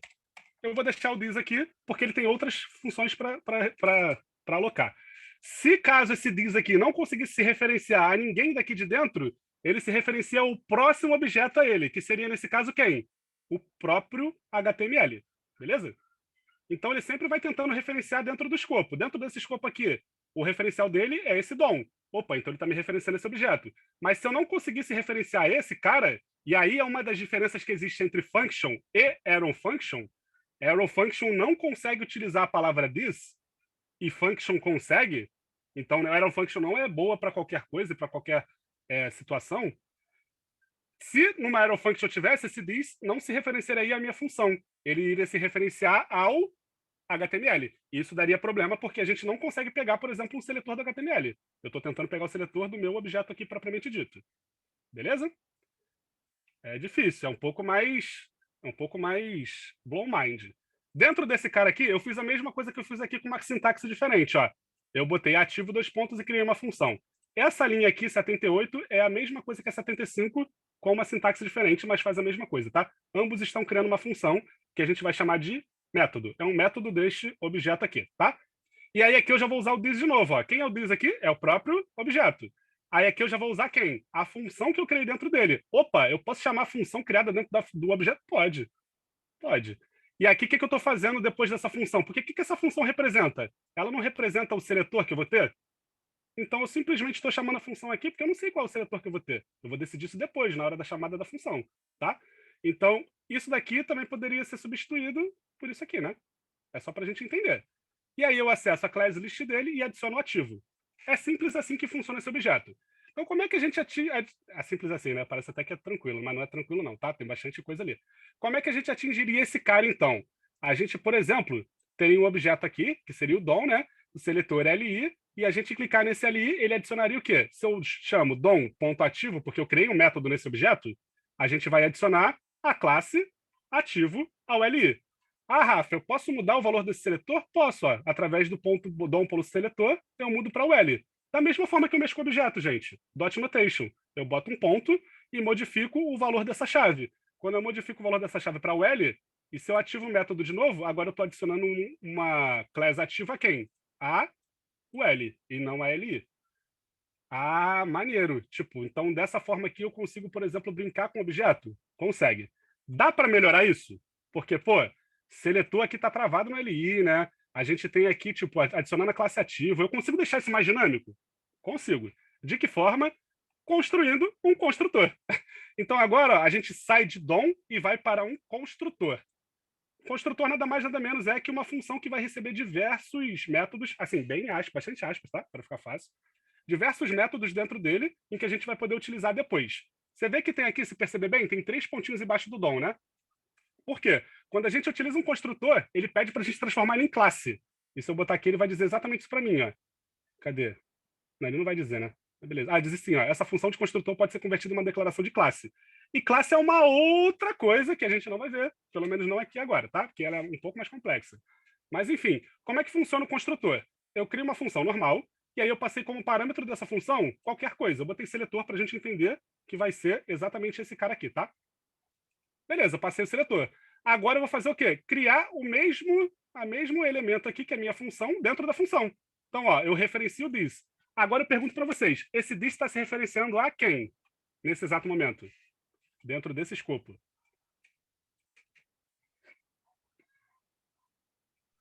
Ah, o DOM ali de cima ainda? Ah, esse aqui, ó. Por quê? É uma função, não é um objeto, né? Ah, então, aí que tá. Ele é uma função, não um objeto. Era exatamente aí que eu queria chegar. Obrigado. Uma função é um objeto. É exatamente isso. JavaScript, tudo é objeto. Tudo. Então, uma função é um objeto. E isso é meio ruim da gente entender no início. E dá uma confusão na cabeça, porque tu fala, pô, objeto é que tem essa sintaxe aqui, ó. Chave, valor, vírgula, chave, valor, posso botar um valor aqui? Tá. Mas no JavaScript, ele referencia tudo como objeto. Por isso que chamam JavaScript de uma linguagem de objetos. Porque, de fato, ela é uma linguagem voltada para objetos. Sacou? E isso é uma coisa que a gente vai ter que ter, tipo, maturidade daqui para frente para entender. Porque conforme for avançando no próprio curso da Tribe, isso vai ser exigido da gente, que a gente entenda que uma função também é objeto e também tem propriedades que podem ser acessadas de objeto, tá? Então esse this agora, ele está se referenciando à minha própria função, que é um objeto. Tranquilo? Tá, ô, Rafa, só antes de tu avançar, para não ficar muito complexo ficar para trás, ali no objeto lá em cima, onde tu decorou com chaves que tu fez a element primeiro, isso. Aí aquele ativo. O ativo é o nome da function? Não, o de cima. Que tem ativo 2 pontos function. Aqui? Isso. Não, Ele nesse é o caso é nome? uma outra função. Ele está criando uma outra função aqui dentro. Ah, tá, beleza. Tá? Lembra que o do objeto ele aceita qualquer coisa. Ele aceita array, ele aceita outro objeto, ele aceita string, aceita número e aceita função. Então o que eu fiz aqui foi criar uma função como um dos elementos desse objeto. E quando eu tenho uma função como elemento de um objeto, ou melhor dizendo, do construtor, a gente chama isso de método. Tá? E método, basicamente, é o que a gente está usando aqui. Por exemplo, a join, map, isso são métodos, tá? É um pouco mais complexo mesmo de entender essa parte. Então, não precisa ficar... Tá, não, Bruno, é Então, que só tinha entendido por que ele ativo tava em verde, entendeu? Tipo, porque no element eu entendo que é o nome da função, né? Tipo, a função element. Mas Isso, ali, no caso, não é a função ativo. É, tipo, outra coisa. isso, é outra coisa. Tá, beleza. quando tu chama o ativo ali embaixo, daí tu chama a função no DOM.ativo. Isso, eu chamo essa Tu não função. chama a chave, ele vai Não. direto para a função. Eu chamo isso aqui, ó. Tá. Sacou? Aham. Aí, quando eu chamo isso aqui, o que ele está fazendo? Ele está pegando o meu objeto DOM, nesse caso, está selecionando o query selector dele, que o seletor ele está selecionando é o LI, tá vendo? Então ele faz assim, tipo, DOM, selecione através do query selector o seletor que está nesse objeto DOM, ou seja, o LI, né, porque o valor dele é LI, e adicione uma lista, uma class nele, chamada ativo. Então, literalmente, o que eu estou fazendo aqui é selecionando esse LI dentro do próprio objeto e adicionando uma classe chamada ativo. É só isso que eu estou fazendo. Mas estou usando o objeto para fazer isso. Sacou? O próprio objeto. A ideia da sintaxe, ela é um pouco mais complexa. Mas tu vai ver que daqui para frente, isso vai aparecer um pouco mais para a gente. Então, a gente tem que entender. Eu estou acessando exatamente como eu acessaria qualquer coisa do objeto, propriamente dito. Mas agora, eu só estou colocando uma função dentro do objeto. E como ela é uma função, eu posso colocar ela para quê? Geralmente a gente faz função para ela ser dinâmica, né? Então, quando a gente faz o dinamismo dessa função, eu não preciso, tipo, mudar aqui toda hora. Eu só chamo a função do jeito que eu quero e ela me retorna aquilo que eu quero. É isso que a gente está fazendo aqui embaixo. Eu estou adicionando dinamismo à minha função ali de cima, tá? Tá, então no Isso caso aqui aquele é um ativo é o construtor. seletor. Isso. É o Esse seletor do ativo aqui? objeto. É. Esse ativo aqui é uma função. Mas é, tipo, tu chama ela através do seletor que tá dentro do objeto, é isso? Não, não. Ela não funciona como seletor. Quem funciona como seletor aqui do objeto vai ser o element. A função ativo, ela tá puxando para me dar uma class, tá vendo? E ela tá usando o seletor do element aqui, que é o query selector all, o query selector só. Então, quem está selecionando meu objeto é o element aqui, ó. Ele está selecionando meu objeto, beleza? Quando eu chamo o ativo, ele está selecionando o meu objeto aqui propriamente dito, mas ele já está pegando o que me deu de valor do element aqui, que nesse caso é o LI, que já está fixo aqui. Então, eu estou passando aqui, é como se eu passasse o document.querySelector, dom.seletor, para não usar o this, né, .classlist.add. E aí aqui eu adiciono a classe que eu quero. Só que eu estou fazendo isso de forma dinâmica. Fechou, Conseguiu beleza. pegar? Consegui, valeu. Show. É complicadinho de entender isso aí, na real, por causa que tem toda a sintaxe da criação do objeto, de botar a chave, 2 pontos e o valor, né? Mas Isso. aí, como ele chama ali a função que tu criou antes, aí ele acaba ficando verde, e aí por isso que acaba sendo o ativo sendo uma função. Isso, ó, tá verde a função, tá vendo? Uhum. Aqui no meu seletor tá verde a função, ó. Isso aqui é função, isso aqui é função, isso aqui é função, isso aqui é função. Tipo, tudo é função. Por que que tá... Ó, a gente tem que ver o objeto de que forma, ó. Aqui é meu primeiro elemento do objeto. Acabou a vírgula, tá vendo? Esse todo é meu segundo elemento do objeto. E esse todo aqui é o meu terceiro elemento do objeto. Lembrando que o último ele não precisa de vírgula. Mas aqui na teoria teria uma vírgula, tá? E aqui teria que ter 2 pontos. Enfim, meu objeto todo teria 3 itens. Sendo um item a chave seletor e o valor LI. O segundo item, a função element. E o terceiro item, a função ativo. Tranquilo? Uhum. Só que esses elementos aqui, como eles são funções dentro de um objeto, a gente referencia ele como métodos, que nada mais nada menos são que funções, tá? Não, beleza. Por que o ativo tem 2 pontos e o element não? Ali. Então, é só uma forma diferente de escrever. Essa forma aqui, eu retorno uma função, e dessa forma eu também retorno uma função. Então é a mesma coisa. É que eu olhei para o ativo, daí na minha cabeça parecia, tem uma chave, daí dentro dela tem o valor função, entendeu? Não, Isso bom, que eu eu tava botei dessa me forma perdi. para a gente entender que tem essas duas formas de diferenciar, tá? Saquei. Então essa sintaxe é literalmente igual a essa aqui, não está fazendo diferença nenhuma mesmo. Show? Mais alguma? Como eu falei, é difícil mesmo, tá, pessoal? É difícil mesmo. A ideia é que a gente... Depois disso vai ficar mais fácil, pode ficar tranquilo. Essa parte é a que eu considero mais difícil mesmo da aula aqui. Bom, voltando para cá, a gente está criando um construtor, né? Então, esse construtor aqui, o que eu estou fazendo? Eu estou criando também uma função nele, ó. Então, eu estou referenciando ele e estou criando uma função. De que forma? Igualzinho desse aqui, ó. Estou usando o mesmo método, tá? Só que ao invés de usar 2 pontos, agora eu estou botando igual. Ou seja, tem uma terceira forma de botar ele aqui. Então, nele eu retorno o quê? Mesma coisa lá de cima. Só que agora eu não estou retornando o seletor, porque eu estou passando o seletor como parâmetro da função.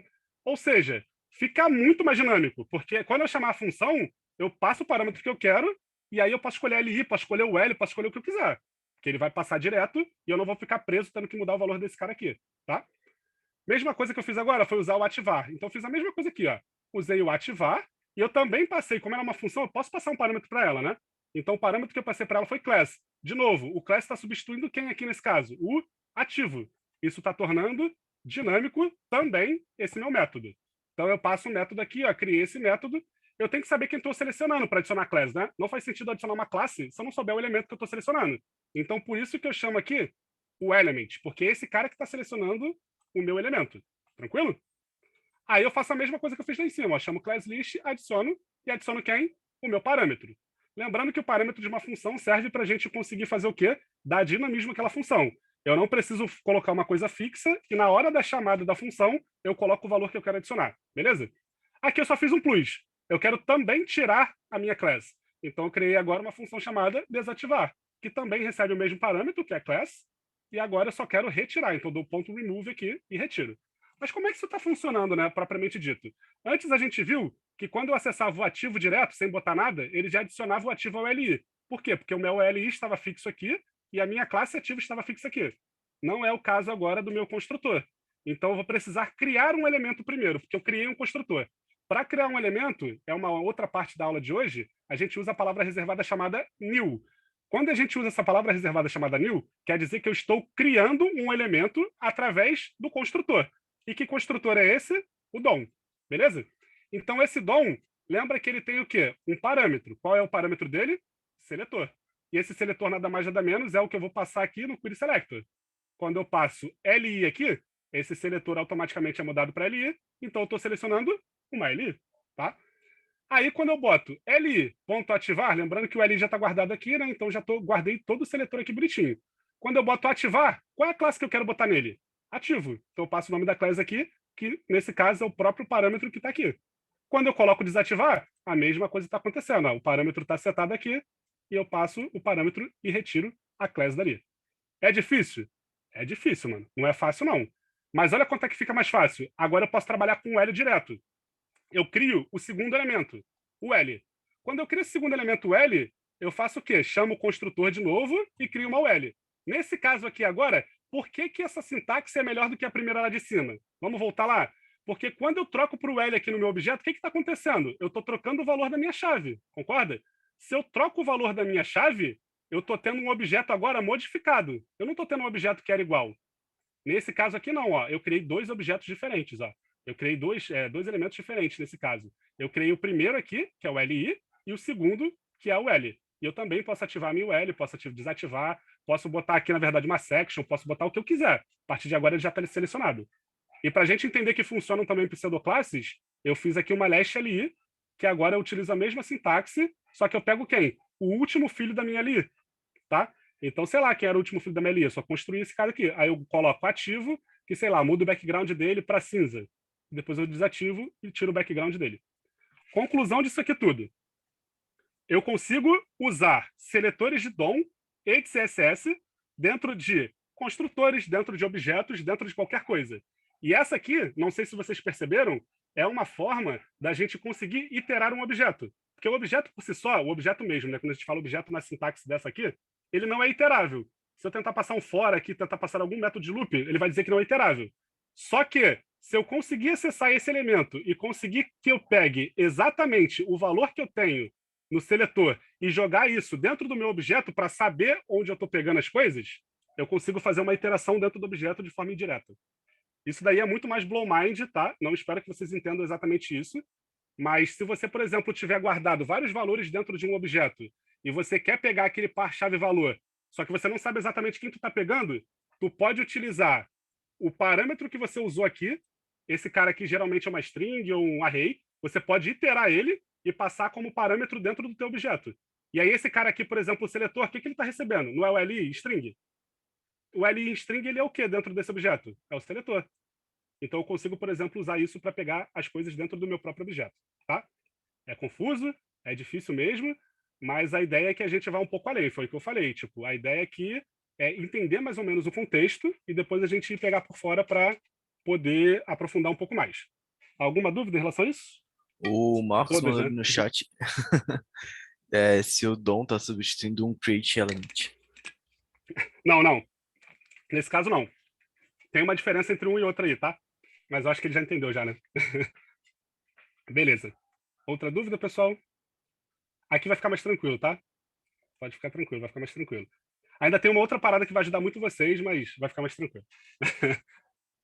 Bom, alguma coisa então interessante sobre métodos variáveis. E o que seriam métodos? Só para a gente não perder o fio da meada. As funções, né? Que estão dentro dos construtores ou dentro dos próprios objetos. Isso são métodos, tá? Então, isso aqui é um método, isso aqui é um método, isso aqui é um método. Beleza? Como é que a gente faria, então, só uma observação para a gente entender como é que seria?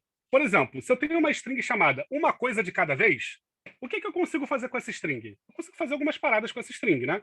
E que paradas seriam essas? Então, vamos lá. Só para a gente referenciar aqui agora, se eu chamo a string, a gente vai receber exatamente aquilo que a gente tem, né? Se bem que ele mudou aqui, né? Vamos jogar aqui direto.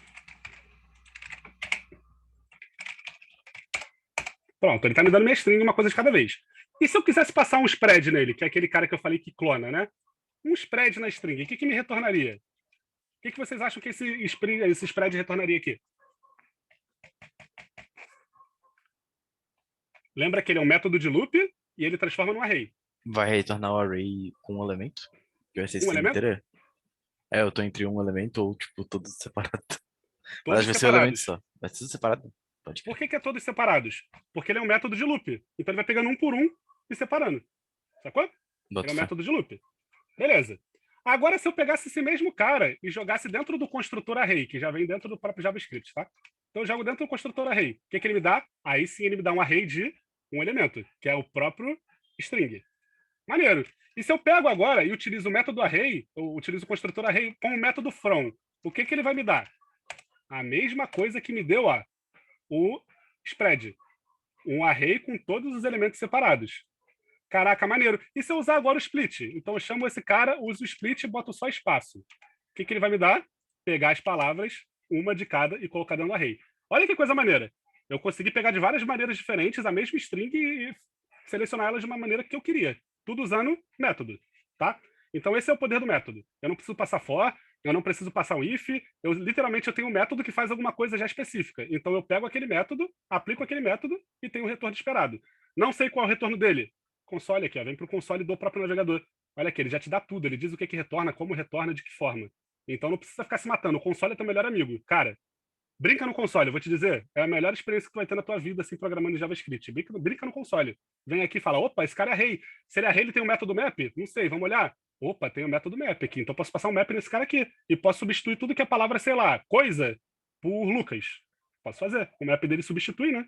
Então eu passo um map lá, faço um if, pronto. Então, tu começa a viajar e tu começa a realmente identificar coisas que você não identificava antes, e isso dá uma desbloqueada no teu cérebro aqui nesse sentido. Vai ser bem tranquilo, né? Ficou alguma dúvida nesse sentido? Pô, isso é bem mais tranquilo, tá de sacanagem. É bem mais de boa. Posso seguir então pro próximo? Ô, só uma dúvida ali no split já que tu usou. Eu já usei também, mas eu não sei direito. Eu sei que eu usei, deu certo e eu mantive meio que por isso. O split ele vai separar sempre onde tiver o que tiver dentro das chaves, é isso? Tipo, o parâmetro que tu passar vai ser onde vai separar. Exatamente. Tá. Exatamente. Por exemplo, se uma coisa de cada vez aqui, ó, eu colocasse tipo vírgulas nele aqui, e eu chegasse aqui no split e separasse por vírgula, quando eu chamasse aqui, ó, o string.split,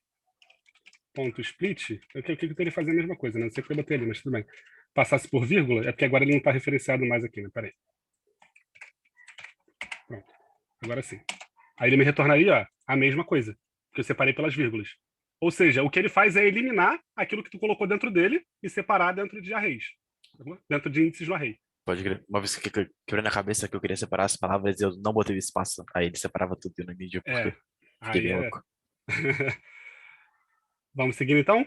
Vamos lá. Essa é uma outra parte que é um blow mind assim, muito grande na tua cabeça, mas muito grande e real, e depois a gente vai para eventos que vai ficar tranquilo. Quando eu chegar em eventos, quem tinha dificuldade de eventos vai falar, caraca, mas é muito mais simples do que todo o resto, né? Vai ser mais de boa. A gente vai falar sobre a palavra arguments.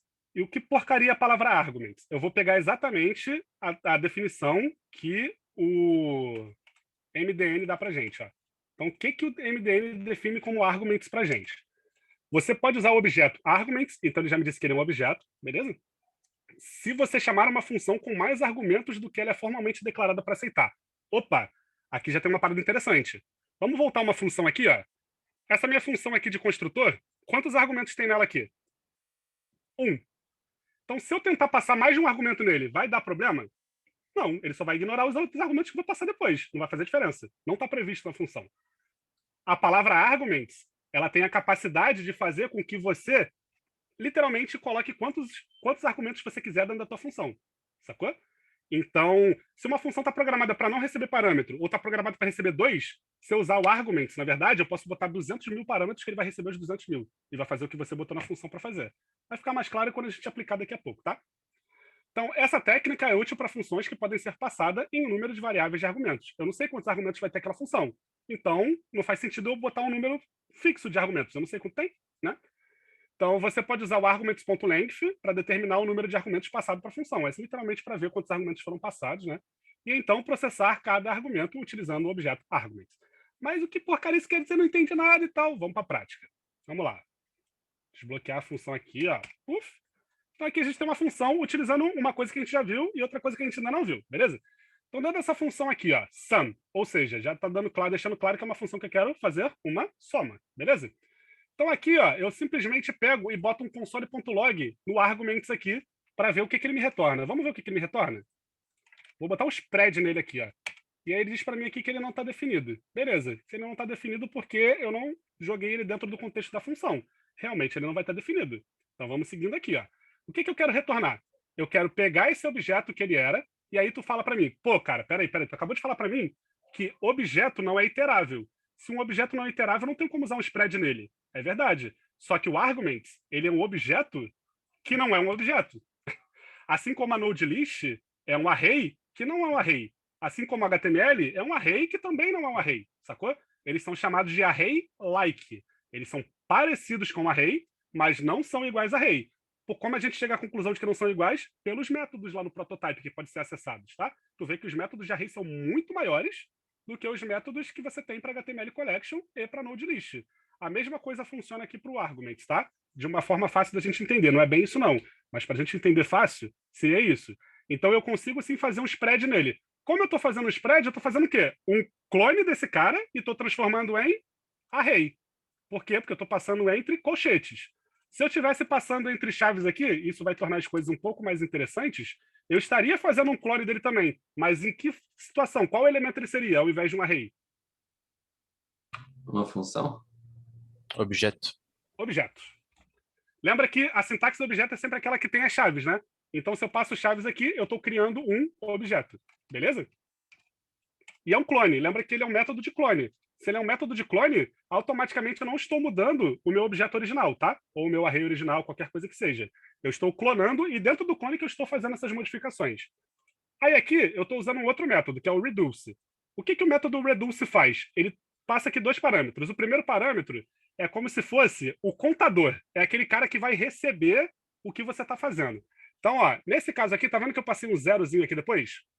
Esse zero quer dizer que o meu A está iniciando em zero. Está inicializando em zero, desculpa. Se ele inicia em zero, quer dizer que qual é o valor inicial desse A aqui? 0. Perfeito. E o B? Ah, depende, né? Depende do quê? Dos parâmetros que eu vou passar para minha função. Olhando para essa função aqui de baixo, ó. Quem seria o meu B primeiro? 1. 1. Então seria 0 mais 1 dá 1. Opa, agora o B é quem? 2. 2 e o A virou quanto? Porque ele é o somatório? 1. 2 mais 1 dá 3. Aí vinha para cá, 3. 3 mais 3, 6. O A agora vale 6. 4. 4 mais 6, 10. O A agora vale 10. 10 mais 5, 15. Ele me retorna 15. Então o que o reduce faz? O A guarda o valor e o B, ele vai literalmente fazendo o que está programado para fazer, que é literalmente iterar esse cara aqui pegando os valores dele. E aí o que eu fiz aqui? Eu usei o reduce para somar. O reduce pode ser usado para diminuir, ele pode ser usado para uma cacetada de coisas, assim, bem grande mesmo. O reduce é um ótimo método para vocês darem uma olhada, tá? Eu usei ele como soma aqui, mas eu não precisaria usar como soma. Então, se eu retorno aqui, ó, console log A mais B, eu veria exatamente o que ele está me passando aqui, tá? Eu veria que ele está me passando o quê? Que ele está me passando que o A primeiro vale 0, depois o outro vale 2, tudo que eu acabei de falar com vocês, tintim por tintim. Beleza? E o retorno da minha função, literalmente, é só uma soma. Então, o que isso quer dizer? Ó? Quer dizer que se eu pego essa função inteira jogo aqui. Criei ela. Quando dá um undefined assim, tu não liga não, porque ele não está retornando nada especificamente, tá? Por isso que ele dá undefined. E agora eu chamo minha função e coloco aqui, ó. Ele retorna minha soma. Olha que coisa linda. Olha que coisa mais linda, mais cheia de graça. Aí tu pode perguntar para mim, mas eu podia fazer sem parâmetro, que daria no mesmo? Daria? Nesse caso, daria, óbvio. Mas vai ter casos que você não vai conseguir fazer sem parâmetro e retornar da maneira que você queira. E se eu botasse um parâmetro, como é que ficaria? Vamos ver? Aqui, de forma bem simples, ó. Se eu chegasse aqui, pegasse essa função, e descomentasse ela primeiro, né? Vou descomentar aqui que fica mais fácil. Se eu descomentasse ela aqui, jogasse ela aqui, e tentasse agora passar a mesma coisa. Soma 1, 2, 3, 4, 5, 6. Olha o que ele me retorna. 1. Por que ele só me retorna 1? Porque eu coloquei fixo um parâmetro somente nessa função. Beleza? Então, ele só vai me retornar o primeiro número na chamada da função. O resto ele ignora. E você vê que o arguments ele tem o poder de não fazer isso. Tranquilo? Até aqui. De boa? Ô, Rafa, de boa, mas eu queria saber por que tem um 0 ali no final do parênteses. Esse 0 é só para dizer que o A vai iniciar como 0. Se eu não boto nada aqui, o A inicia como o primeiro número do array. Tá? Ah, fechou. Se eu botasse 5 aqui, por exemplo, ó, você vai ver que agora a minha função vai retornar diferente a soma, porque eu inicializei o A com 5. Então, se eu chego aqui agora e jogo essa função, ela não vai dar mais 15, ela vai dar 20, porque o A iniciou com 5. Tá? É isso. Então, se eu fosse fazer fatorial, seria interessante colocar um 1 aí, em vez do 0. Em vez do 0, com certeza, senão ele ficaria multiplicando por 0. Show? É isso, ó, valeu. Agora eu botei em 1, ó. Eu botei em 1 agora. Agora eu chamo a função 1, 2, 3, 4. Opa, 3, 4, 5. Aí ele já me dá 16, porque eu inicializei em 1. Beleza? Show. Então vamos seguindo aqui, ó. Aqui eu literalmente criei um param, dei o sum aqui e joguei aqui um console log param, que é a mesma coisa que eu estava fazendo aqui, tá? Então eu só guardei o valor da minha função dentro de uma constante, para a gente sempre lembrar que eu posso sim guardar o valor de uma constante, tá? Dentro do valor de uma função dentro da constante, e depois chamar a constante, tá? Aqui uma outra dica, né? A gente também pode fazer a mesma coisa que a gente fez lá, utilizar outros métodos para a gente ter os mesmos resultados. O param aqui, ele era quem, por exemplo? Ele era o sum 1, 2, 3, 4, 5, não era? Ele chamava uma função. E se eu pegar esse valor e guardar esse valor utilizando um método de array, o que seria me dar esse cara? O que me daria agora? Opa, o param não está definido porque ele não deu esse aqui antes, né? Então vamos lá. E o sum não está definido. Ah, que delícia, né? Vou pegar tudo aqui.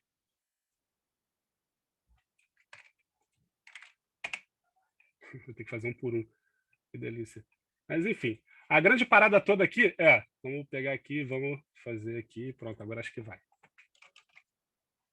Não vai, mas beleza. A grande maneira aqui é... Eu estou transformando esse cara em um array, passando através do array from, e estou transformando ele em outro array, passando através do object.entries. A mesma coisa que a gente fez aqui em cima, ó. Literalmente a mesma coisa que a gente fez nessa parte aqui, tá? Opa. Não lembro onde está. Mas, enfim. Em alguma das partes que a gente fez para transformar em array, transformar em node list naquela parte, tá? Então aqui, tipo, eu estou transformando agora em quê? Em string, né? Lembra? O join, ele pega um array e ele corta onde eu pedi, da maneira que eu pedi para transformar em uma string. Tranquilo? Então, ele reclamou que eu não posso mudar o valor de uma constante porque eu botei a constante primeiro, mas ele deu o retorno negativo, mas ele guardou na memória aquela constante. Por isso que ele deu erro. Aí eu reiniciei ali, só que quando eu reiniciei ele não verifica a função. Aí eu teria que pegar uma por uma aqui, ó. Tipo, opa, pegar essa função aqui, ó, jogar aqui, redeclarar ela, beleza. Aí eu redeclaro o param. Aí agora sim eu consigo usar isso aqui, ó. Aí agora eu chamo array e ele vai me retornar, ó, um array vazio. Por que ele me retornou um array vazio neste caso? Porque o array from, ele não tem capacidade de pegar e transformar nada que não seja uma string em um array, beleza? Isso é uma parada bem interessante. Você não consegue pegar uma coisa que seja diferente de uma string e transformar num array. Para isso, eu utilizo o array direto, o construtor, tá? Vamos ver o que ele retorna agora do array 2. O array 2 retorna a mesma coisa. Por quê? O object.entries, ele não está pegando uma entrada, porque qual é a entrada desse cara aqui? Ele não é um objeto, ele não tem uma entrada, ele é uma função. Como ele é uma função, a entrada dele não existe, então ele retorna um array vazio também. Beleza? Mas eu posso pegar o próprio array aqui e tenho de botar o método join. Vamos ver o que funciona aqui dessa forma. Ó. Ou pego aqui, jogo o método join. Obviamente dá undefined, porque ele não está conseguindo pegar nada. Tranquilo? Até aqui. De boas. Isso aqui era o console.log daquela função ali em cima. Então vamos lá. Tá, ô, Rafa, por que que o teu array.join ele não conseguiu pegar nada? Porque como era um array vazio, ele não consegue juntar nada no array vazio, ele dá undefined. Ah, tá, bota fé, porque a param é uma função e não um resultado. Tá. Isso. Então aqui, ó, uma outra forma de chamar o argumento. Ó. O que eu estou fazendo aqui? Estou pegando e criando um array vazio, estou utilizando o método slice nele, mas aí tu fala, o slice serve para cortar. Por que tu não está passando nada aqui? Porque eu não quero que aconteça nada mesmo. Eu só estou usando o slice para ele se transformar em quem? Numa string, e aí eu consegui chamar o método call, tá? O que acontece, por exemplo, se eu chegar aqui, ó, e tirar o slice? Tirei o slice, ó, vou tentar colocar esse cara aqui. Vamos ver se ele me retorna alguma coisa. Ó, ele diz que o argument não foi definido, beleza. Mas quando eu tento colocar esse cara aqui, que eu dou console.log nesse toArray, ele diz que o toArray também não está definido. Por quê? Porque esse método aqui não existe para uma array vazia. Então, para transformar ele no que eu preciso, eu boto o slice. Então, isso aqui é simplesmente uma forma de eu chamar esse cara. Eu posso fazer outras formas, sabe? Eu posso criar um array e posso botar o slice e depois posso chamar o parâmetro. Eu posso fazer da maneira que eu quiser. Eu vou mostrar uma mais efetiva do que essa depois. Então, quando eu chamo esse cara aqui vazio, o que ele vai me retornar? Vazio, ele não me retorna nada. Acabei de mostrar para vocês. Só que se eu coloco os parâmetros para ele, vamos ver o que ele me retorna? Então, primeiro vamos botar a função aqui, porque ele não está reconhecendo a função, né? E aqui vamos dar o console.log. Opa! Me retornou undefined. Por que ele me retornou undefined agora? Porque eu não guardei esse cara aqui dentro de uma... Eu estou botando aqui direto com a função, né? Vamos guardar ele aqui numa constante. Vamos ver aqui. Const... olá. Sei lá.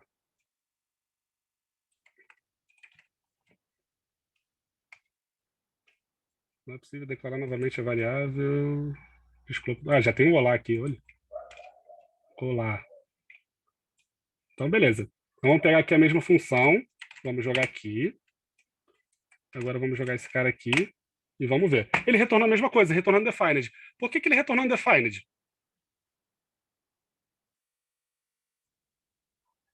Alguém tem alguma ideia?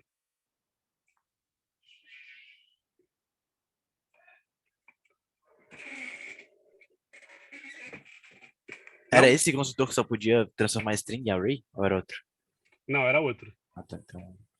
Nesse caso aqui, ele não deveria ter retornado undefined. Aconteceu alguma coisa que o JavaScript não está interpretando, ou tem alguma coisa aqui em cima que está atrapalhando a interpretação, né? Afinal de contas, olha quanto lixo a gente tem para cima aqui de código.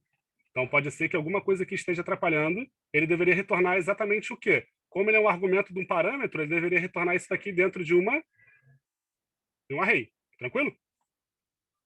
Vamos ver se o de baixo vai funcionar aqui, ó. Aí tem um OBS aqui, tipo, que ele pode, o array.from pode pegar o object, porque ele é um argumento, né? O argumento é um objeto, no caso. Então vamos para a última aqui, mas não menos importante.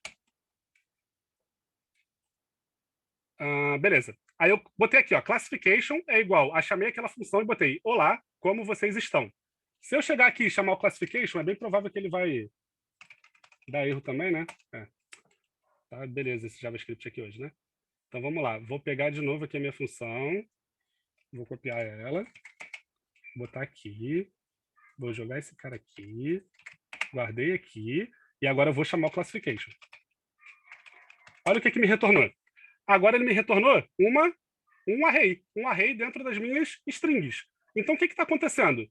Ele pegou isso daqui, referenciou isso como um parâmetro dentro da minha função, né? Afinal de contas aqui, ó, o argument está funcionando como se fosse o parâmetro dessa função, e transformou esses caras aqui, cada um, em um índice do array. Ah, eu quero transformar ele de novo em string. Como é que eu faço? De novo, só para a gente entender. O join, né? O join a gente consegue transformar array em string. Então, se eu pego o classification agora e boto o toJoin nele, ele já transforma em string de novo. Então, a gente pode ficar brincando de transformar uma coisa na outra, para isso entrar na nossa cabeça como funciona cada um desses tipos de objetos, tá? Ou de elementos e de métodos e por aí vai. Mas eu também posso fazer uma sintaxe muito mais bonita. E que sintaxe seria essa? Eu posso passar um spread dentro da própria argumento da função. Isso quer dizer o quê? Que aqui, o meu argumento ele já é um array. Lembra que o spread não é transformar em array, clonar em array? Como a gente viu lá em cima? aqui, ó, a gente abre aqui e bota os 3 pontos e chama o arguments. Nesse caso aqui, o que eu estou fazendo é já passar isso dentro da minha própria função. E quando eu retorno esse cara e chamo a minha função, ele vai me dar exatamente um array dos parâmetros que eu tenho chamado na função. Olha que coisa mais linda, mais cheia de graça. Então, assim, isso começa, tipo, a perceber que eu não preciso ficar preso do jeito que a gente estava imaginando. Eu passo 1, 2 parâmetros, utilizo eles, mas eu já posso pegar o meu parâmetro como array de fato, e assim que eu jogar os valores, eu já capturo ele como array. Se eu joguei 1, 2, 3 aqui, mas se eu jogasse uma string, ele capturaria como string, como a gente viu aqui em cima. Então, assim, de novo, é uma parte mais complexa, é uma parte que decide e exige um pouco mais da gente ter uma... Como é que eu posso dizer? Uma questão abstrata a mais, né? Tipo, você conseguir enxergar um pouco além. E não é difícil, ou melhor, não é fácil a gente conseguir enxergar. A ideia é que a gente sempre vá aqui para o console, leia na documentação e teste para ver como é que funciona, tá? Eu fico fazendo isso direto e eu aprendo muito assim, garanto para vocês, aprendo bastante. E a ideia é que a gente sempre vá fazendo isso e que a gente fique, tipo, curioso. Pô, mas eu fiz a minha função com for e com if, tá errado? Claro que não. Esse é o primeiro passo. Como é que eu posso melhorar ela? Posso botar um for each, posso botar um map, posso botar sei lá o que era, sabe? Então, pô, mas beleza, eu posso ir além? Posso. Como é que funciona o objeto? Opa, tudo no JavaScript de objeto. Então, eu posso tratar a função assim? Posso. O parâmetro funciona de que forma? E por aí vai. Então, o arguments, nesse caso aqui, ele é só uma forma da gente chamar os argumentos da função sem botar o parâmetro fixo aqui dentro, e eu posso botar quanto eu quiser no final, tá? E eu também vi aqui no final que eu posso usar um spread ou qualquer outro método dentro da própria chamada da função no argumento. Então, isso daqui, por exemplo, ó, se eu chegar aqui e já fizer isso daqui, se eu botar o console.log, eu não preciso do console.log que a gente já está aqui, né? Se eu botar o foo aqui, 1, 2, 3, 1, 2, 4, nesse caso, ele já me deu aqui, ó, exatamente o array que a gente precisava. Tranquilo? Bastante coisa, né? Dúvidas? Essa tua última declaração da foo é a mesma coisa, então, que tem ali em cima o arguments, é isso? Isso. Esse cara aqui está transformando qualquer coisa que vai retornar em array, e aí tudo que eu passo aqui já entra no array. Tá, Essa é a basicamente ideia só da função. simplificou a partir de cima. Só simplifiquei exatamente essa aqui de cima. Pode crer. Tá? É a mesma função, só que de uma forma simplificada mesmo. A ideia é mostrar sintaxes iguais, ou melhor, sintaxes diferentes para o mesmo resultado. É isso que eu estou fazendo desde o início, sabe? Pega, veja o que dá, volta, vai, vamos, volta, volta. Pode crer, porra, da hora. Agora acabou a parte de novidade, agora é só realmente terminar com eventos da maneira que a gente conhece, beleza? Então, para o eventos em si, eu vou mostrar para vocês o meu código do TribeWorks, tá? O código JavaScript. E depois a gente vai fazer umas brincadeiras. Então, vamos lá. Como é que ficou a minha sintaxe aqui do JavaScript? Fechando aqui, tipo, como é que eu fiz naquela época, né? Hoje talvez eu fizesse diferente. Primeiro de tudo, para eu ter uma sintaxe mais limpa, eu criei uma função para guardar o document.querySelector. Afinal de contas, a gente escreve isso toda hora sem parar. Então, não quero ficar escrevendo isso. Então, simplesmente eu chamei uma função, que é chamada de cifrão, passei um atributo para ela, e é dentro do document.querySelector eu seleciono o atributo aqui. Então, eu só simplesmente chamo o cifrão e o atributo que eu quero, eu já seleciono por querySelector, beleza? Isso aqui é só uma função para sintaxe mais limpa mesmo, tipo.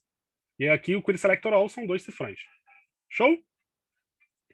Então, aqui eu fiz, ó, chamei as minhas constantes aqui, né? Nome, selecionei pelo nome, né, sobrenome, selecionei pelo sobrenome, casa por casa e por aí vai. Fui direto aqui, né? Isso aqui é de boa, todo mundo fez mais ou menos igual. A função de checar os dados, que é literalmente aqui, ó, se a gente chega aqui e bota triber 1, 2, 3, 4, 5, 6, a gente bota entrar, a gente recebe um alert, né? Nesse caso aqui está bloqueado porque os lixos aqui devem estar bloqueando. Vamos comentar tudo que está aqui em cima. Para não atrapalhar exatamente o funcionamento do nosso código, porque eu não sei como é que vai funcionar o nosso código, né, direitinho. Então, vamos ver agora se eu desbloqueei tudo aqui, se eu descomentei tudo. Acho que está tudo descomentado. Então, vamos só dar um negócio aqui, vamos lá. Aqui, ó, voltou a funcionar, tá vendo? Então, olá, Triber, beleza, tá funcionando. Se eu chego aqui e boto qualquer outra coisa, ele diz que e-mails estão inválidas. Essa é exatamente a checagem que a gente faz aqui. Olhando para essa primeira função aqui, eu poderia fazer alguma coisa diferente? Poderia. Tipo, esse e-mail e senha aqui não precisariam estar aqui dentro do escopo, eu poderia botar para fora, eu poderia fazer um ternário aqui nesse if else, que já sairia direto ali através dos alerts. Poderia fazer outras coisas, mas enfim, tá funcional. Essa é a ideia que a gente quer chegar, tá? Aí a função para habilitar o submit, ou seja, se eu clicar aqui que habilita o meu botão, se não tiver clicado, ele não faz nada, mas se eu clicar aqui, ele habilita o meu botão. Ó. Como é que eu fiz essa função? Bem tranquilo aqui em uma linha. Ó. Qual foi a minha sintaxe que eu utilizei? Eu peguei o button.submit, que é literalmente esse botão aqui, né? E acessei a propriedade disable dele. E o que eu disse? Se o agree.checked tiver o quê? O contrário dele, se ele tiver aqui, ó, checado, o que você vai me retornar se é o contrário dele? Vai me retornar true ou false? Lembra, ele está checado. Se ele está checado, ele está retornando sempre o quê? Vai retornar false? Se ele está checado, ele me retorna o quê? Se ele está checado. True. Beleza. Só que eu botei para negar esse resultado. Opa. Se eu nego esse resultado, se ele está checado, ele me retorna false. E quem eu estou atribuindo para o botão? Eu estou atribuindo no disable o resultado desse cara. Ou seja, se ele tiver checado, ele retorna falso. Então o disable vai ser falso, então ele vai ser able. Show? É uma forma de uma linha a gente conseguir resolver essa questão aqui do botão. Não, Beleza? não dá sim. Meio que isso, parece. Conseguiu ou não? Entender? Aham. A ideia é de usar booleano. Booleano é sempre mais fácil da gente trabalhar a partir do momento que a gente se acostume a usar o booleano. Ele não é tão fácil de trabalhar, mas quando tu acostuma, tu vai ver que o booleano ele se torna os sintaxes mais simples, né? Tranquilo, ó. Seguindo. Aqui a gente tem a função para criar o contador da text area. Eu fiz dessa forma grandona, dá para fazer em uma linha também. Não tem tanto problema, né? A gente cria aqui o elemento, seleciona ele, seleciona o ID, muda o texto dele e coloca ele para aparecer no HTML, que é esse cara aqui, ó. Beleza. Aí a função para checar o tamanho da text area, a gente vai fazer de uma maneira diferente aqui, né? Tipo, seleciona a text area counter, pego o atributo dela, que nesse caso é o max length, tá? Eu quero pegar o máximo que ele tem aqui descrito, que a gente passou lá no HTML, seleciono o tamanho dela e depois tiro o que eu peguei selecionado com o tamanho dela, que é o 500, menos o tamanho do texto que eu escrevi. E aqui eu só botei para aparecer o barra 500 quando eu estivesse digitando aqui, ó. Aparecer lá, tem 500 letras para colocar e quando eu for fazendo ele já diminui. Beleza?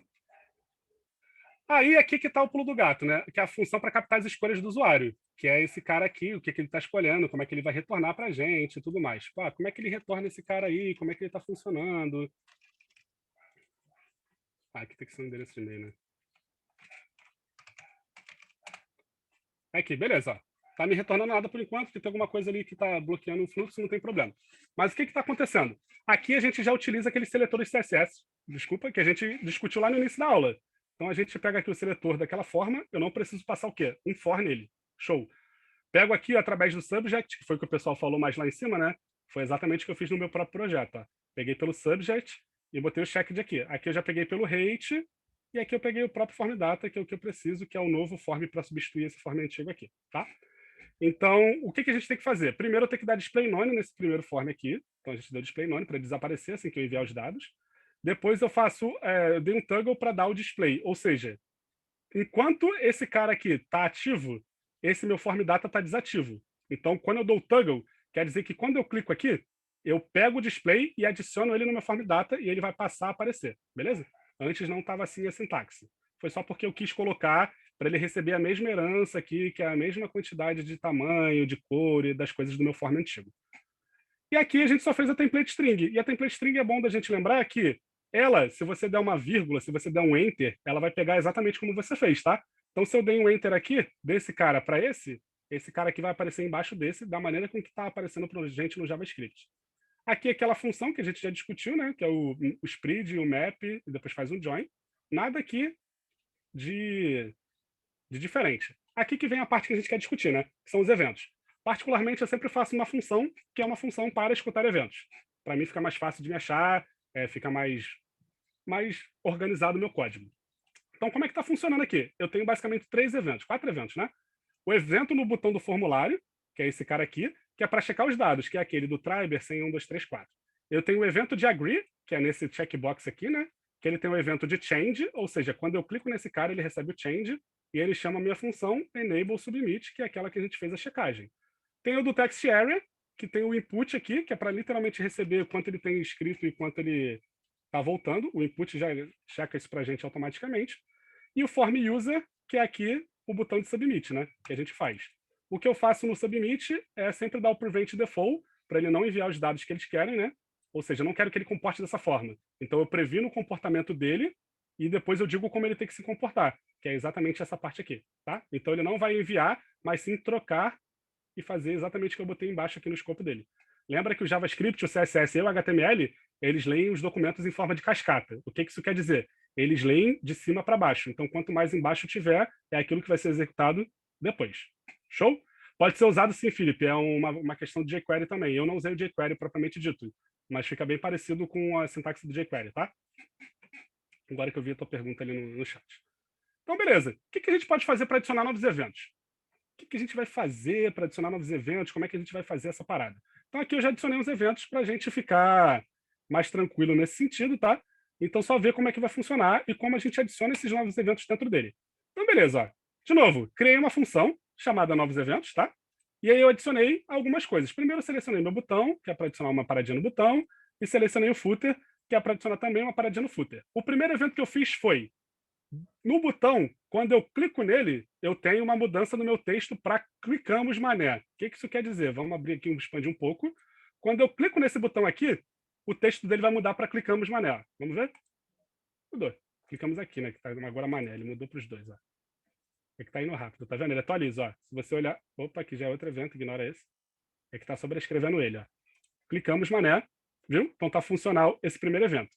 Então, beleza, eu adicionei um evento de uma maneira que eu sei, peguei o botãozinho que estava selecionado, botei o escutador de eventos, coloquei o clique e coloquei aqui a função que eu queria que ele fizesse. Veja que eu não chamei uma função, eu fiz uma função o quê? Uma função anônima. E dentro dela eu passei o escopo do que eu queria. A gente pode fazer dessa forma também, só não é muito adequado porque fica menos legível o código. O segundo evento que eu estou fazendo é um evento em quem? No window. Ou seja, não estou chamando um elemento em si, eu estou aplicando o evento na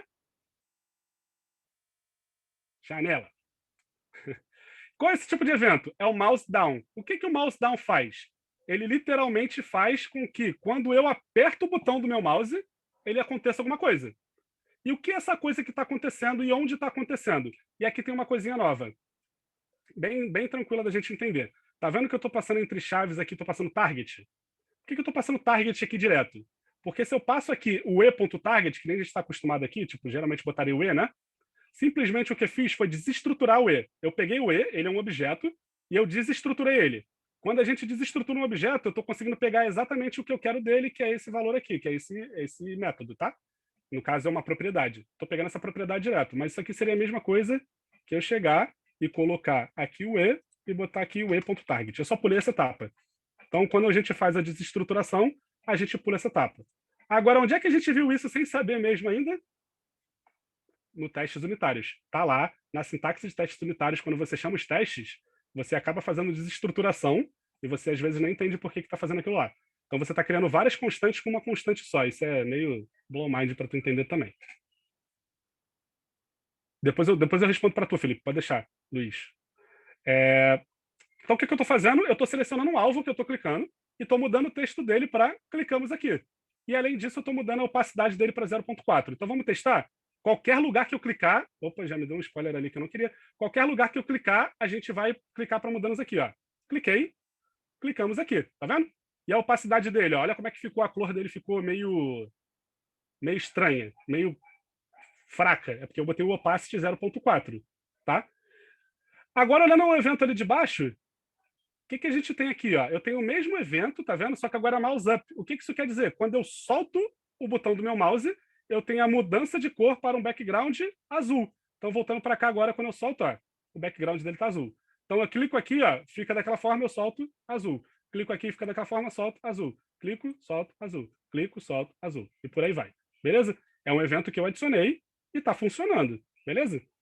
Agora, vamos adicionar aqui no footer. E aí eu vou ter que comentar esses dois eventos aqui, senão eles vão me atrapalhar. Então, no footer, ó, eu vou colocar uma class list nele aqui. Eu vou colocar e tirar. O que o toggle faz? Ele coloca quando não tem e tira quando tem, beleza? E essa classe aqui, obviamente, ela está definida no meu CSS aqui para dar um background diferente só, um background color diferente. Então, vamos ver como é que ele funciona. Ó. Cliquei aqui, mudou o background. Cliquei, voltou para o normal. Isso é o toggle. Ele dá a class, tira a class, dá a class, tira a class. Ah, dá para a gente ver isso? Óbvio, né? A gente chega aqui, coloca no inspecionar, inspeciona aqui o footer, ó. Fica de olho aqui no footer, ó. Quando eu cliquei nele, class ativo. Quando eu tirei, perdeu a class. Cliquei, class ativo. Quando eu tirei, perdeu a class. Beleza? Bem tranquilo, a gente já tinha entendido essa parte de boa. E aí vamos fazer um novo evento aqui. Vamos ver como é que está funcionando os eventos aqui para a gente ter uma ideia. Opa, agora eu tenho um formulário do e-mail. E esse formulário do e-mail, a gente quer fazer um mouse over. E o que que o mouse over faz? É literalmente passar o mouse nele. Passou o mouse e acontece o evento, tá? Que evento que vai acontecer? Vai mudar o placeholder dele. Então vamos ver aqui, ó. Uou! A aula do Rafa e do Cauê foi boa. Para deixar o cara. Foi pica, né? Que tá aqui. Para deixar claro, quando eu falo Rafa, é outro Rafa, tá? Não sou eu, não. É o Rafa de ontem. Só para deixar claro aí. Então, beleza, ó. Fiz aqui só de passar o mouse. Vou fazer a mesma coisa aqui agora no próximo, ó. Vou fazer a mesma coisa nesse aqui. Tuf! Na verdade, é de todo mundo. E quando eu boto aqui, eu também mudo uma outra frase, esperamos que tenha por mais sempre, e mudo o background. Ou seja, o evento nada mais, nada menos é do que a gente conseguir selecionar os elementos que a gente quer da maneira correta, que é a primeira parte da nossa aulinha lá da discussão, e depois adicionar o tipo de evento que eu quero. É só isso. Se eu conseguir acessar o elemento da maneira correta, se eu souber que eu estou acessando o placeholder da maneira correta, o text transform da maneira correta, porque aqui, ó, além disso tudo, ele ficou também ó, maiúsculo, placeholder, tá vendo? Eu consigo fazer com que o meu evento aconteça de maneira tranquila e sem nenhum pormenor. Dúvidas?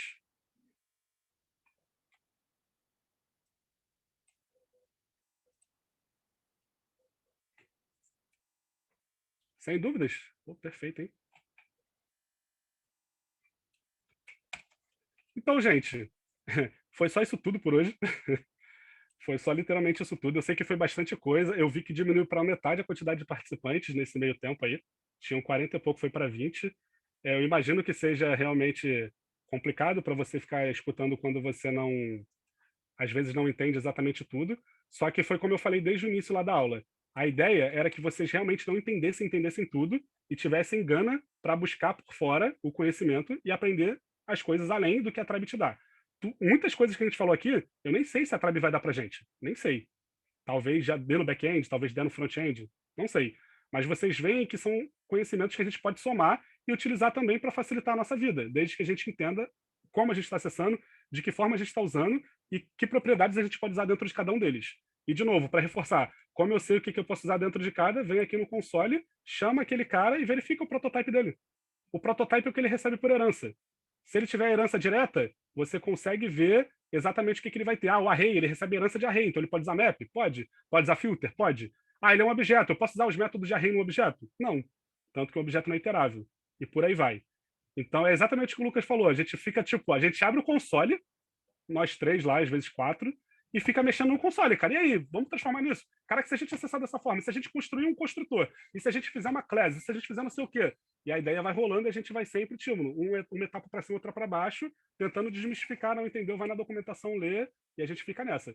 E vou te dizer, a gente aprende muito fazendo isso, muito.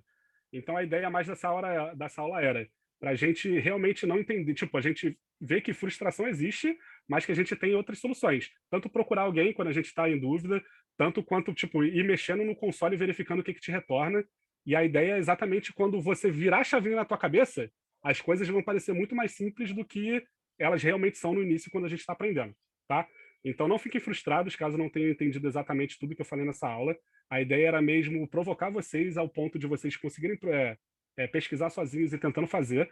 Como eu disse para vocês, eu fico junto com outras pessoas, sabe? Para a gente entender, a gente quebra a cabeça junto. Eu também não entendo, às vezes eles me explicam, às vezes eu explico eles, e por aí vai. Então a ideia é que a gente sempre estude junto, porque ajuda, facilita, te dá mais ânimo, te motiva. Uma coisa é tu sentar e estudar sozinho, se tu não te for acostumado a falar, daqui a pouco, quando tu vê, passou o dia. A outra é quando tem 3, 4 pessoas, ué, mano, tá na hora, vamos. Aí tu senta e vai, sabe? Então isso ajuda muito. Cada um, obviamente, sabe do seu e sabe como você lida melhor com um tipo de ansiedade ou com um tipo de frustração quando você sente. Mas a ideia é, gente, a gente vai ter problemas todos os dias. A gente vai ter que ultrapassar esses problemas como desenvolvedor a todo momento. Então, por que não fazer isso agora? Sabe? Por que não a gente não pegar e se desafiar agora? Porque a partir do momento que vier um projeto da Tribe, em que a gente já tenha conhecimento muito maior do que aquele projeto pede, mamão com açúcar. Vai ser mais de boa. Não quer dizer que isso seja, tipo, maravilhoso. Não, porque ainda vai ter muito mais coisa pra gente ver. A gente está no nível júnior do júnior ainda. Então a gente ainda precisa evoluir muito. Só que essa evolução, ela vai vir da maturidade de todo mundo sentar e conseguir estudar sozinho. Quando eu digo sozinho, é por fora do curso. Pode ser em grupo, em dupla, em trio, sei lá, da maneira com que cada um quiser. Beleza? Então é isso, pessoal. Alguma dúvida? No geral, alguma coisa a falar? Onde é que é esse grupinho aí de estudos que vocês fazem? É na sala do Zoom? É Discord? É... Geralmente é no Discord. No Discord da turma lá. Tá, Acho que então tá depois... fixado nos grupos do WhatsApp. Se não tiver, tu fala que eu mando o link lá. Beleza, vou dar uma olhada se eu não achar o tio. Show? Mais alguém? Só queria agradecer a aula, foi muito boa. Muito boa mesmo. Eu que agradeço a participação de vocês. Só vou ter que dar uma pausa agora, que é muita informação. A É cabeça bastante já tá. informação. Agora Mas aí, puxar ó, um ferro pra abstrair tudo. a aula vai ficar gravada, eu vou postar no YouTube assim que acabar. E aí vocês podem rever lá e vendo tintim por tintim. Caso não entendam, eu também estou sempre à disposição, beleza? Não só eu, Boa. como outras pessoas também, tipo o Miguel, que vai dar aula amanhã, e todas as outras pessoas. Eu tenho certeza que assim que vocês procurarem a gente, todo mundo vai te atender na maior boa vontade possível. E é isso, sabe? Claro, vai ter dias e dias que a gente não vai poder, né, disponibilizar muito tempo. Mas eu, por lei, assim, geralmente eu estou disponível. Se eu estiver disponível, me chama e a gente quebra a cabeça junto se não souber. Muita coisa eu não sei, óbvio. Então a gente pode quebrar a cabeça junto. A aula de amanhã do Miguel, eu vou ser alunozaço, porque eu não peguei testes para estudar direito, sacou? Então eu vou sentar aqui e vou fazer assim, meu irmão. Vou ficar aqui, ó, só anotando e testando junto com ele, fazendo, para poder aprender. Então é assim que a gente vai evoluindo, sabe? Ninguém sabe tudo, a ideia não é essa, a gente sempre apoiar uns aos outros. Foi o que eu falei ontem com o Rafa. Vai ter hora que eu não vou saber, vai ter hora que o Miguel não vai saber, vai ter hora que ele não vai saber, qualquer um não vai saber. A ideia é que a gente tenha uma turma o mais unida possível e no mais unissono nesse sentido, né, para se apoiar sempre. Então essa iniciativa eu não quero que ela morra. A ideia é sempre a gente poder fazê-la, né? Claro, a gente não vai ter uma semana tipo essa para fazer, mas a gente pode fazer no fim de semana, sabe? Organizar aulas no fim de semana. Então, de 2 às 4 a gente bota uma aula e, sei lá, dá uma hora e meia de descanso, bota mais uma aula de 1 hora e meia depois, no sábado. No domingo bota mais 2. E a ideia é a gente sempre ficar reciclando nesse sentido. Para ninguém ficar para trás, a gente sempre ter o máximo de pessoas seguindo juntas e se apoiando, né? Que acho que é muito importante. Acho que é isso que vale os 40 mil, como... Acho que foi o Lucas que falou ontem, não lembro. Não, foi o Cauê. É isso que vale os 40 mil para a gente aqui. É esse clima que a gente está criando e o quanto a gente está conseguindo se doar um para o outro. Tranquilo?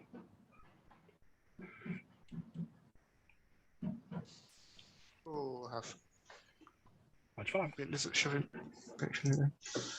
Não, só para agradecer pela aula mesmo, velho. Fechou de bola. Eu que agradeço.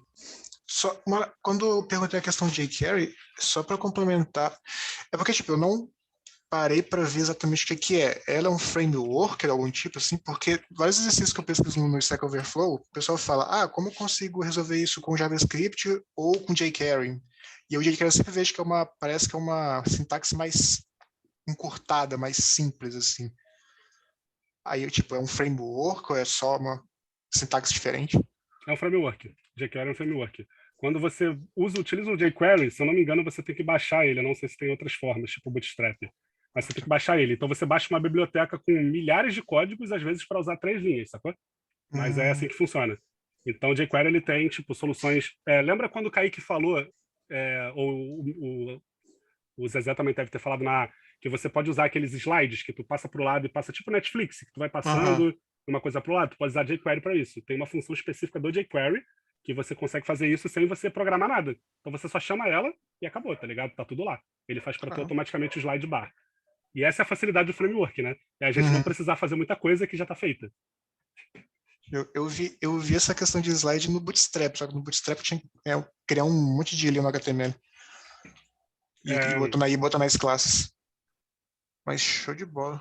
Beleza, então valeu, mano. O Lucas não quer cortar a gravação. Pode matar a gravação, Lucas. Todos reféns.